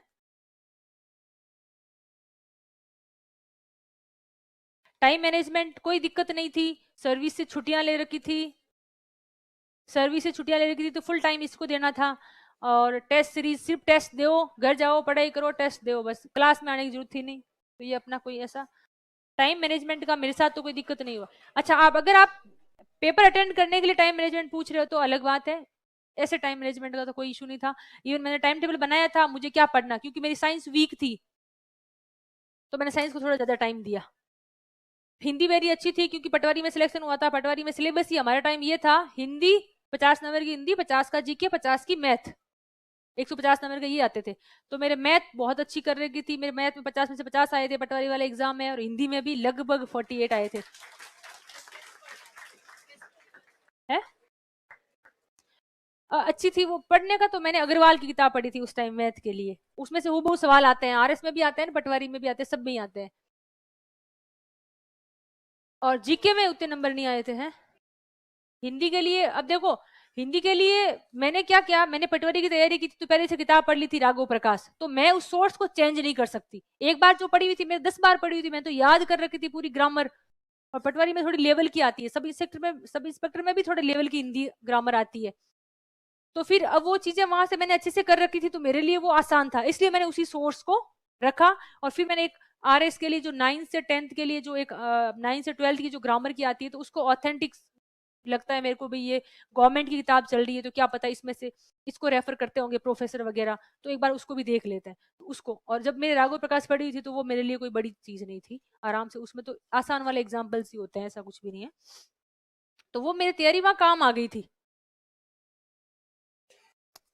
बात कुछ और बताई थी, मैं भूल गई, बीच में स्टॉप कर दिया। हाँ वो नहीं था, दूसरी थी।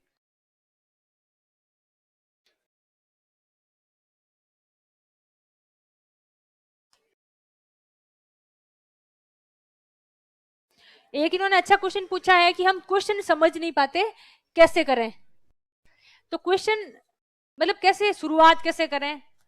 हर क्वेश्चन की मैंने कहा अच्छे से पढ़ो, उसकी डिमांड होती है, आपको पॉइंट में लिखना है, एक पैराग्राफ में लिखना है, या आप पैराग्राफ में लिखोगे तो आपको किस पॉइंट पे कितनी बातें लिखनी है, किस पॉइंट पे 3 बातें 3 लाइन लिखनी है, फिर 3 लाइनें किसकी लिखनी, वो एक फ्रेम थोड़ा दिमाग में करो आप, और वो टेस्ट में प्रैक्टिस करो, धीरे धीरे होगा।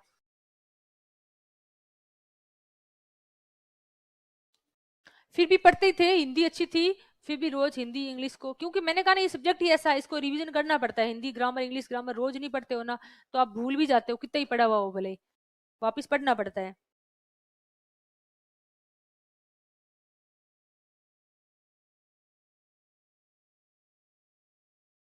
हाँ फ्लो, अच्छा क्वेश्चन पूछा एक, 10 मार्क्स वाले क्वेश्चन में फ्लो चार्ट से आंसर लिखने चाहिए या पैराग्राफ वाइज या सिर्फ बुलेट पॉइंट वाइज। अब देखो इन्होंने खुद ने आंसर दे दिया, 10 मार्क्स वाले क्वेश्चन को सिर्फ एक में नहीं, कुछ क्वेश्चन में फ्लो चार्ट बनाना है, कुछ में मैप बनाना है।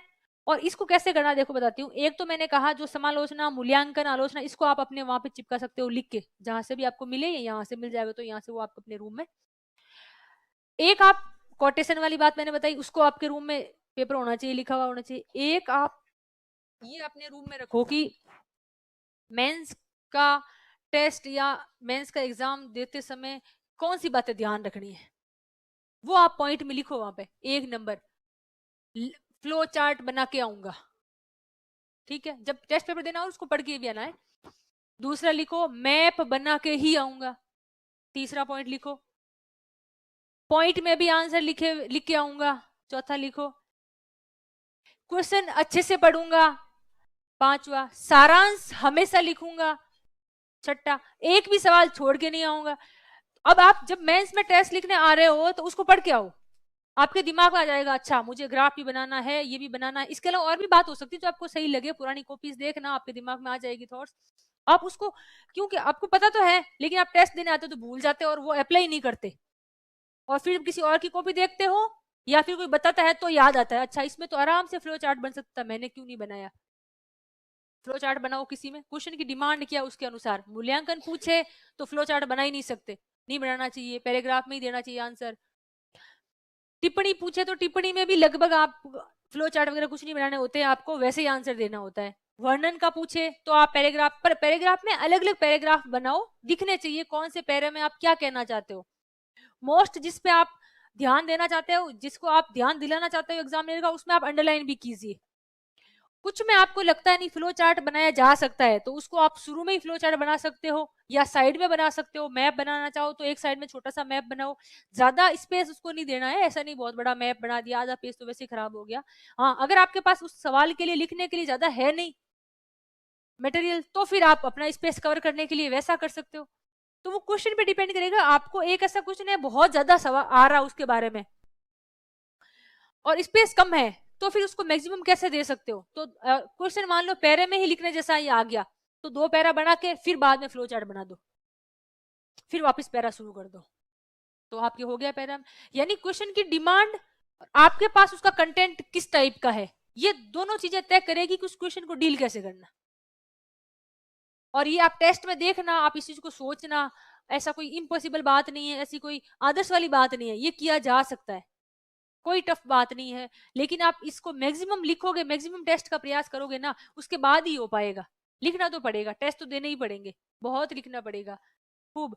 मतलब एक दिन में 2 पेपर देने आ रहे हैं, इसमें 3-3-6 घंटे लिखना है, एक दिन में 6 घंटे लिखना है, बिना देखे लिखना है और दिमाग यूज करते हुए लिखना है।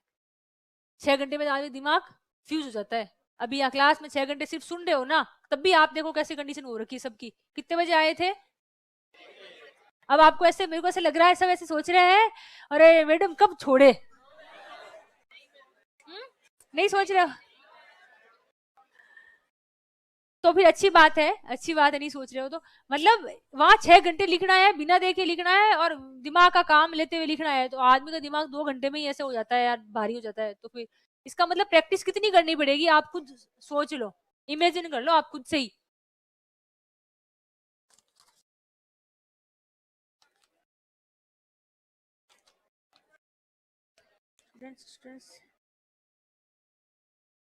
मैंने बता दिया, एनसीईआरटी बता दी आपको। इसके अलावा अदर बुक्स का पूछ रहे हैं, एनसीईआरटी मैंने बता दी। इसके अलावा आप जैसे पॉलिटी के लिए आपको भी पता है लक्ष्मीकांत है, तो लक्ष्मीकांत से बाहर आप क्या पढ़ोगे, लक्ष्मीकांत पढ़ो आप। ज्योग्राफी के लिए सिर्फ और सिर्फ एनसीईआरटी अच्छी है, आपके नोट्स तो है ही है, नोट्स का तो बेसिक है ही, उसके अलावा बता रही हूँ मैं। एनसीईआरटी पढ़ सकते हो आप, 11th और 12th की ज्योग्राफी बहुत अच्छी दे रखी है। एनसीईआरटी नहीं, सॉरी, राजस्थान बोर्ड की किताब। अभी वो राजस्थान बोर्ड वालों ने भी आरबीएससी की जो किताबें आ रही है वो भी एनसीईआरटी के समकक्ष लगभग फॉलो कर रहे हैं, इसलिए मैंने एनसीईआरटी बोल देती हूँ बार बार। राजस्थान बोर्ड आरबीएससी की किताब ज्योग्राफी की 11th 12th की पूरी, आपका सिलेबस वहीं से उठा हुआ है, ठीक है। पॉलिटिकल लक्ष्मीकांत हो गया। इसके अलावा जिस इसमें आरबीएससी किताबें निकालती है ना, उसमें सिर्फ आरबीएससी के अलावा कुछ रेफर मत करना। इसके अलावा कहीं आपको लगे थोड़ा बहुत राजस्थान जीके में, तो हिंदी ग्रंथ अकादमी की किताबें थोड़ी सी स्टैंडर्ड होती है, उसमें से आपका जो एग्जामिनर होता है उसको एक बार वो जरूर देखता है, पेपर बनाता है, तो वो आप देख सकते हो। और अदरवाइज तो देखो, अगर मैं बताना शुरू करूँ ना, तो हिस्ट्री में ही 5 किताब हिस्ट्री हो जाए, एक एंशिएंट की, एक मिडाइवल की, एक मतलब ही नहीं है, पढ़ना ही मत। और हिस्ट्री के लिए तो बुक पढ़ना मत, प्लीज करके मैं बता देती हूँ, हिस्ट्री के लिए आप बुक मत लेना, कोई भी बुक मत लेना। हिस्ट्री में तो आपके नोट्स बहुत है, अपने आप में इतना लंबा तो सिलेबस आप। और देखो हिस्ट्री में एक चीज आपको ये भी ध्यान रखना है, मेंस में आपका सिलेबस में क्या क्या है लिखा हुआ, सिलेबस से बाहर मत जाना। सिलेबस का ले लो टॉपिक, उस सिलेबस के टॉपिक में नोट्स में क्या मटेरियल है, क्या कंटेंट है, उस टॉपिक पे कहीं और कोई किताब में मिल रहा हो कोई मटेरियल, तो वहां से आप 1 पैरा 2 पैरा ले सकते हो, क्योंकि हिस्ट्री इतना बड़ा लेंथी है और आपके सिलेबस में लिमिटेड चीजें दे रखी है। जॉब के साथ तैयारी कैसे करें, वो तो देखो अब जॉब के साथ करनी पड़ेगी यार। मैंने भी की थी, देखो जो सुन रहे हैं उनको बता देती हूँ, ये ऑनलाइन स्टूडेंट सुन रहे हैं उनके क्वेश्चंस है, आप में तो कोई जॉब में होगा नहीं, आप में से है क्या कोई?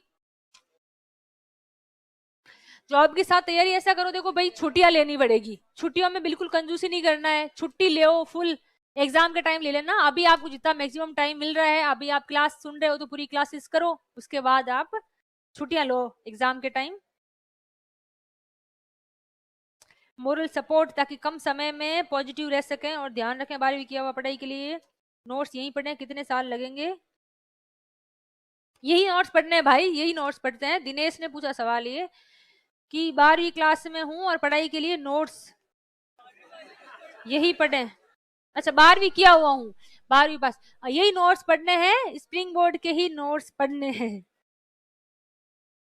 लोग तो देखो, मैं बताती हूँ, एक बात बताऊं आपको, सुनो मेरी बात,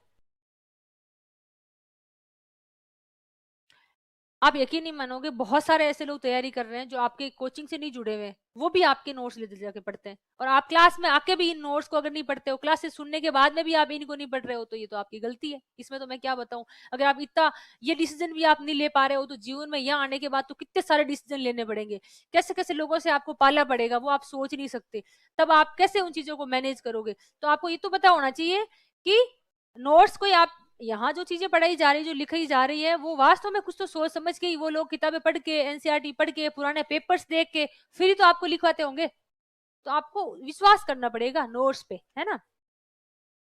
कोई भी हो सकता है नोट्स, किसी भी कोचिंग हो सकता है, लेकिन विश्वास करना पड़ेगा।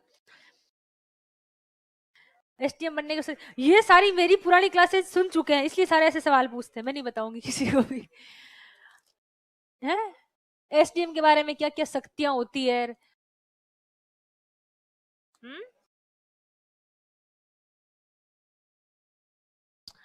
वैसे देखो, मैं थोड़ा सा बता दूं आपको, इससे मोटिवेशन मिल सकता है, तो सुन लेना कि एसटीएम बनने के बाद अच्छी अच्छी बातें बताऊंगी, हो सकता है पर्दे के पीछे बहुत खराब बातें भी हो, वो नहीं बताऊंगी, क्योंकि आप उससे हाँ, तो हमेशा हर क्लास में अच्छी बातें 2-4 होती है, वो बता देती हूँ कि आप फील करो कि अभी आप किस सिचुएशन में हो, वही कि अभी आपसे कोई राम राम नहीं करता, अभी आपको कोई तवज्जो दे के आपको बात को नहीं सुनता, आपकी बात पे कोई गौर नहीं करता, घर वाले भी नहीं करते, और पड़ोसी कोई अगर मास्टर और बन गया कुछ, तब तो आपके बिल्कुल ही गौर नहीं करते कि देख फलाने का लड़का टीचर बन गया चुपचाप, और तू पता नहीं क्या ही कर रहा है, कब भी तेरा होगा। होता है ये धैर्य नहीं होता, अपने तो पढ़ रहे होते हैं, अपने को पता है, लेकिन अब घर वाले थोड़ी इस बात को समझ सकते हैं कि वैकेंसी भी आती है, उसमें टाइम लगता है, चीजें पढ़नी पड़ती है, साल भर तो लगेगा लगेगा।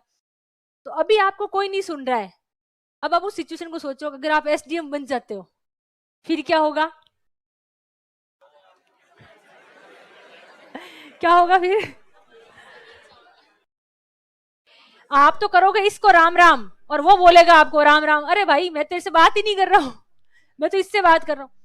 मतलब जबरदस्ती लोग आपको तवज्जो देंगे। और ये यार आप भी, अपन भी तो इंसान है, मैंने कहा इंसान जहां आ गया वहां सब कुछ अलग होता है। अपन खुद भी ऐसा ही करते हैं, जो सिलेक्शन हो गया वो अगर कुछ बात बताएगा तो आप भी उस बात को सुनोगे, अरे यार इसका मतलब मैडम ने सही बताया होगा। हाँ, तो वही चीज है। एसडीएम बनने के बाद मंत्री विधायक, जिसके अभी आप सिर्फ वोट देने जाते हो तब नाम देखते हो, या फिर वो वोट मांगने आते हैं तब आप दर्शन करते हो, और बनने के बाद आप सोचो। मैं मंत्री विधायक का एग्जाम्पल क्यों ले रही हूँ? मैं इसलिए ले रही हूँ कि वो, उनको लोग, आपके आसपास वाले सारे उनको वोट करते हैं, यानी वो अपना मत देते हैं, यानी वो उनका रिप्रेजेंटेटिव है। मतलब 1 लाख या 2 लाख लोगों का रिप्रेजेंटेटिव आके आपके सामने झुक रहा, मतलब 2 लाख लोग आपके सामने झुक रहे हैं। वैसे 2 लाख तो आपके सामने नहीं आएंगे कभी। तो इसका मतलब आप कितने पावरफुल हो जाते हैं, आप उस चीज को इमेजिन कर सकते हो। यही है एसडीएम की शक्तियां। और बाकी तो एसडीएम वैसे, अगर आप, ये तो मतलब थोड़ी सी वैसी बातें हैं, कोई किताबी बातें नहीं है। बाकी तो सब डिविजनल मजिस्ट्रेट, मजिस्ट्रेट की पावर होती है, वो होती है सीआरपीसी में। ये किताबों वाली बातें बता देती हूँ, लॉ वाली बातें। सीआरपीसी की किताब है, आईपीसी की किताब है, तो सीआरपीसी में ये चीजें होती है। उसमें मजिस्ट्रेट की क्या पावर होती है वो सारी चीजें लिखी हुई है। हाँ बताएं, अब आप कुछ सवाल पूछना चाह हेलो रहे हैं। मैडम, जैसे बायो में मतलब बायो में डायग्राम बनाना जरूरी है, जैसे सर ने तो मना किया था कि एग्जाम में इतना टाइम नहीं मिलता, तो आपने बनाया था या फिर कैसे? हाँ, साइंस में तो देखो, बायो में ऐसा है, हमारा एक तरंगों वाला क्वेश्चन आया था, आपने कुछ पढ़ा होगा, फिजिक्स का था। तो उसमें तो ऑब्वियसली नीड थी, हमने बनाया था। बाकी जैसे हमारा ये सवाल था कि निम्न में से कौन सी संक्रामक है, कौन सी असंक्रामक बीमारी। मतलब साइंस में क्या होता है, वो सवाल पूछते इस तरीके से है कि उसमें डिमांड ही नहीं होती। एक साइंस का सवाल मैं आपको बताती हूँ, आया था कि राजस्थान, ये साइंस के सिलेबस में है आपके, राजस्थान की कुछ चीजें जैसे वानिकी, उद्यानिकी, चिकित्सा वाला पोर्शन। तो अगर वो सवाल आता तो वहां आप बनाओ। बाकी जो बेसिक साइंस है एकदम, उसमें जरूरत कम पड़ती है, उसमें नहीं आते, उसमें ऐसे पूछते नहीं है वो। टेक्नोलॉजी में सवाल बन सकते हैं जिसमें आप फ्लो चार्ट बनाओ, कारण पूछ लिया, या कुछ उसका उपयोग पूछ लिया, उद्देश्य पूछ लिए, वो हो सकता है। ये आपको समझ आ भी गया होगा।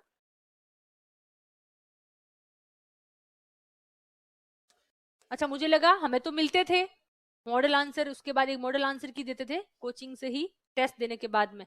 अगर आपको नहीं मिल रहा है तो आप खुद से ही अपने नोट से तैयार करो, और फिर एक 10-15 जो भी है एक दूसरे को दिखा दो, कुछ एक आध पॉइंट एड ऑन होगा तो आपकी उसमें हो जाएगा। हम टेस्ट सीरीज देते थे ना, इसलिए हमें मिलते थे। हाँ, आईएएस और आरएस का एग्जाम, इसके लिए मैं एक चीज एग्जांपल देती हूँ। कोई अगर आईएएस की तैयारी करता, आरएस की भी तैयारी करता, तो हमेशा पूछते हैं क्या करना चाहिए। हमारे साथ में थे गौरव बुडानिया जी, आपने नाम सुना होगा। वो आरएस में उनकी 12वीं रैंक थी, और आईएएस में उनकी 13वीं रैंक थी। उन्होंने पहले आरएस की तैयारी की थी, उसके बाद आईएएस की तैयारी की थी। तो एक दिन ऐसे ही मतलब बात थी, तो उनसे पूछा, उन्होंने एक बात बताई थी, क्योंकि आप सबके क्वेश्चन होते हैं तो वैसे ही मैंने भी चर्चा कर ली।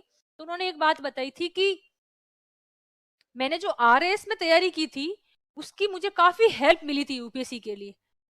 जनरली ये बात नहीं बताते, जनरली ये सुनते हो आप कि इसकी आरएएस की जो चीजें फैक्चुअल होती है, यूपीएससी में अलग डिमांड होती है, अप्रोच अलग होती है, नो डाउट। एक साथ दोनों एग्जाम की तैयारी करना हो सकता है थोड़ा सा टफ हो, मैं ये बात, क्योंकि वहां सब्जेक्ट अच्छा चाहिए। यूपीएससी में अगर आपको अच्छे नंबर लाने हैं, रैंक लानी, सिलेक्शन कराना, तो सब्जेक्ट तो आपका अच्छा होना चाहिए। वहां डिमांड ये है सब्जेक्ट की, यहाँ पे वो नहीं है। यहाँ पे अपने को जनरलाइज चीजें आनी चाहिए। तो जनरलाइज उनके क्या हुआ कि आरएस में बहुत अच्छे से चीजें पढ़ी हुई थी, फैक्चुअल चीजें पढ़ी हुई थी, और यहाँ का सिलेबस इतना वर्सेटाइल सिलेबस है कि 25 से 26 सब्जेक्ट अपने मेंस में होते हैं। तो इतने सब्जेक्ट उन्होंने पढ़े हुए थे। तो वहां जब वो गए तो उनके जो एनालिटिकल पोर्शन, जो मल्टी डायमेंशन चीजें थी ना, वो उनके अंदर आती थी आंसर में। ये चीज उन्होंने मुझे खुद ने बताई। उन्होंने कहा कि जैसे लॉ वाला, अगर वो सोशियोलॉजी का आंसर लिख रहे होते तभी उसके एक पार्ट होता लॉ का पार्ट, वो उसमें डायमेंशन डाल देते, कहीं से कहीं कोई जैसे माता पिता के कोई, जैसे मान लो कोई निबंध आ गया तो माता पिता के भरण पोषण अधिनियम को डाल दिया कि भाई राजस्थान सरकार ने ऐसा बना, यानी यहाँ चीजें पड़ी वो डायमेंशन बनाने में उनके काम आई। और यूपीएससी में फैक्ट की डिमांड कम होती है, लेकिन कहीं पे भी अगर आप एनालिटिकल चीजें लिखोगे तो एग्जाम्पल देने के लिए आपको फैक्ट चाहिए। उसके लिए तो आपको फैक्ट एग्जाम्पल के रूप में अगर फैक्ट देते हैं तो आपका थोड़ा सा स्ट्रांग हो जाता है वो चीज उन्होंने यहाँ से सीखी, वो उन्होंने वहां अप्लाई किया। तो आरएस की तैयारी करो, अच्छे से तैयारी कर लो तो आपका प्रीलिम्स तो यूपीएससी का निकल सकता है, लेकिन मेंस के लिए आपको सब्जेक्ट पे अप्रोच करके तैयारी करनी पड़ेगी। बाकी आरएस का सिलेबस पढ़ो अच्छे से और करंट अफेयर्स अच्छे से कर लो, पूरा करंट अफेयर्स के लिए बहुत ध्यान देना पड़ेगा यूपीएससी के लिए। तो आप यूपीएससी आराम से, क्योंकि यूपीएससी में तो सब प्रीलिम्स पूरा करंट अफेयर्स पे ही टिका हुआ है, वहां तो बिना करंट अफेयर्स से प्रभावित हुए एक भी सवाल नहीं आता, एक सिंगल क्वेश्चन नहीं आता, आपने पेपर भले देख लेना उठा के। उसके लिए आपको करंट अफेयर्स अच्छे से पढ़ो, बेसिक सारा इसमें तैयार हो गया आपके, तो आप यूपीएससी ट्राई करना चाहिए। लेकिन अप्रोच आपको मैंने बता दी क्या क्या रहती है, सब्जेक्ट अच्छा होना चाहिए उसके लिए।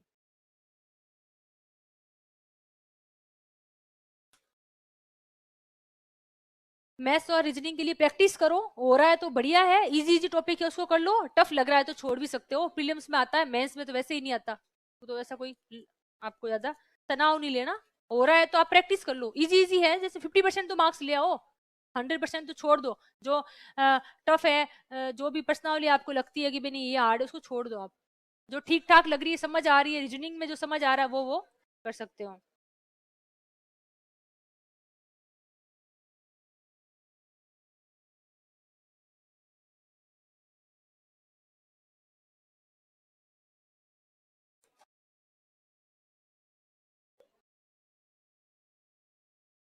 देखो एक बार बताओ, इसने ये लिखा है कि मैं अभी भी 12वीं करके आया हूँ, टाबर हूँ, ये टाबर हो सकता है? तो पहले तो फैक्ट ही गलत लिखा भाई, जिसने भी पूछा तुम टाबर नहीं हो, ये अपने आप को समझ लो, अभी आप टाबर वाली बुद्धि से बाहर आ जाओ। 12वीं पास कर ली ना, वो अपने आप को टाबर नहीं समझे, क्योंकि सुनो 3 साल बाद अगर आपके 1 साल तो यहाँ निकल जाएगा, अगला 1 साल भी तैयारी वेरी में निकाल दोगे, टेस्ट वेस्ट में कोचिंग में लगभग 1.5 साल 1 साल यहाँ निकल जाता है, और आप 3 साल भी कब निकल जाएंगे पता नहीं चलेगा, आप फाइनल ईयर भी आ जाओगे, तब भी आप तो अगर बच्चे समझोगे अपने आप को तो वो अलग बात है। बाकी आपने ऐसे देखे होंगे जो बहुत सारे हैं जो ग्रेजुएशन करते ही यूपीएससी में टॉप किया है, अगर वो अपने आप को बच्चा ही समझते ना तो आज वो जिले में कलेक्टर बन के बैठे हैं 25 साल की उम्र में, तो कैसे जिला संभालते बताओ, कि मैं तो टाबर ही हूं अभी, तो ऐसा होता नहीं है। 12th पास कर लिया, बहुत मेच्योर हो गए हो, आप बच्चे नहीं रहे हो।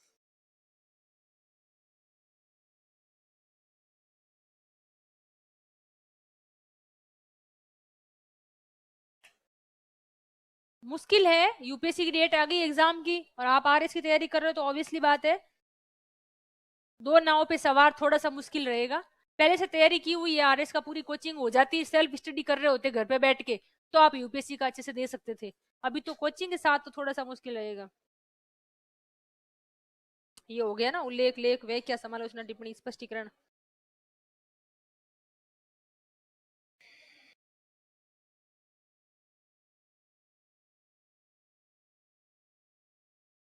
भीड़ में नेगेटिविटी नहीं आनी चाहिए यार, भीड़ में किस बात की नेगेटिव, अच्छा उनको लगता होगा इतने सारे लोग कंपटीशन की तैयारी कर रहे हैं, नहीं नहीं ऐसा नहीं होना चाहिए, निबंध लिखने विचार नहीं आते, निबंध लिखने पर विचार नहीं आते, ये बात सही है, तो मैंने इसलिए कहा ना प्रैक्टिस कैसे करनी है, पहले निबंध पढ़ना है, पहले विचार पढ़ने हैं, विचार आएंगे कहां से जब आपके दिमाग में है ही नहीं, आपने विचार लिए ही नहीं, तो बाहर कहां से आएगी, इनपुट ही नहीं दिया दिमाग को तो आउटपुट कहां से आएगा, तो अब इनपुट तो दो पहले, फिर निबंध में विचार आएंगे।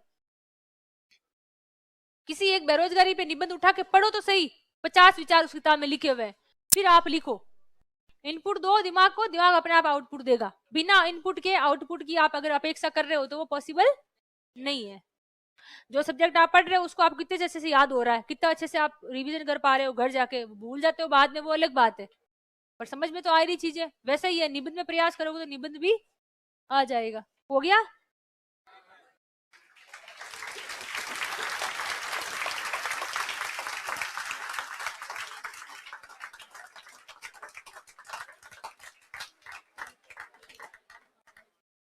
हो गई पूरी?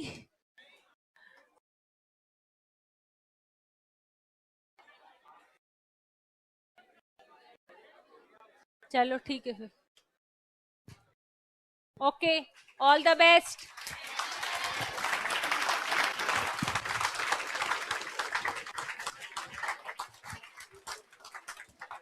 कुछ क्वेश्चन के आंसर अगर मैंने नहीं दे पाई हूँ, किसी के सवालों के आंसर नहीं दे पाई हूँ, तो थोड़ा माफ कर देना। वैसे तो माफी नहीं मांगनी चाहिए, पर हो सकता है उनके कुछ पर्सनल क्वेश्चन हो, वो मेरे से मिल सकते हैं, बाद में भी पूछ सकते हैं। Okay, thank you.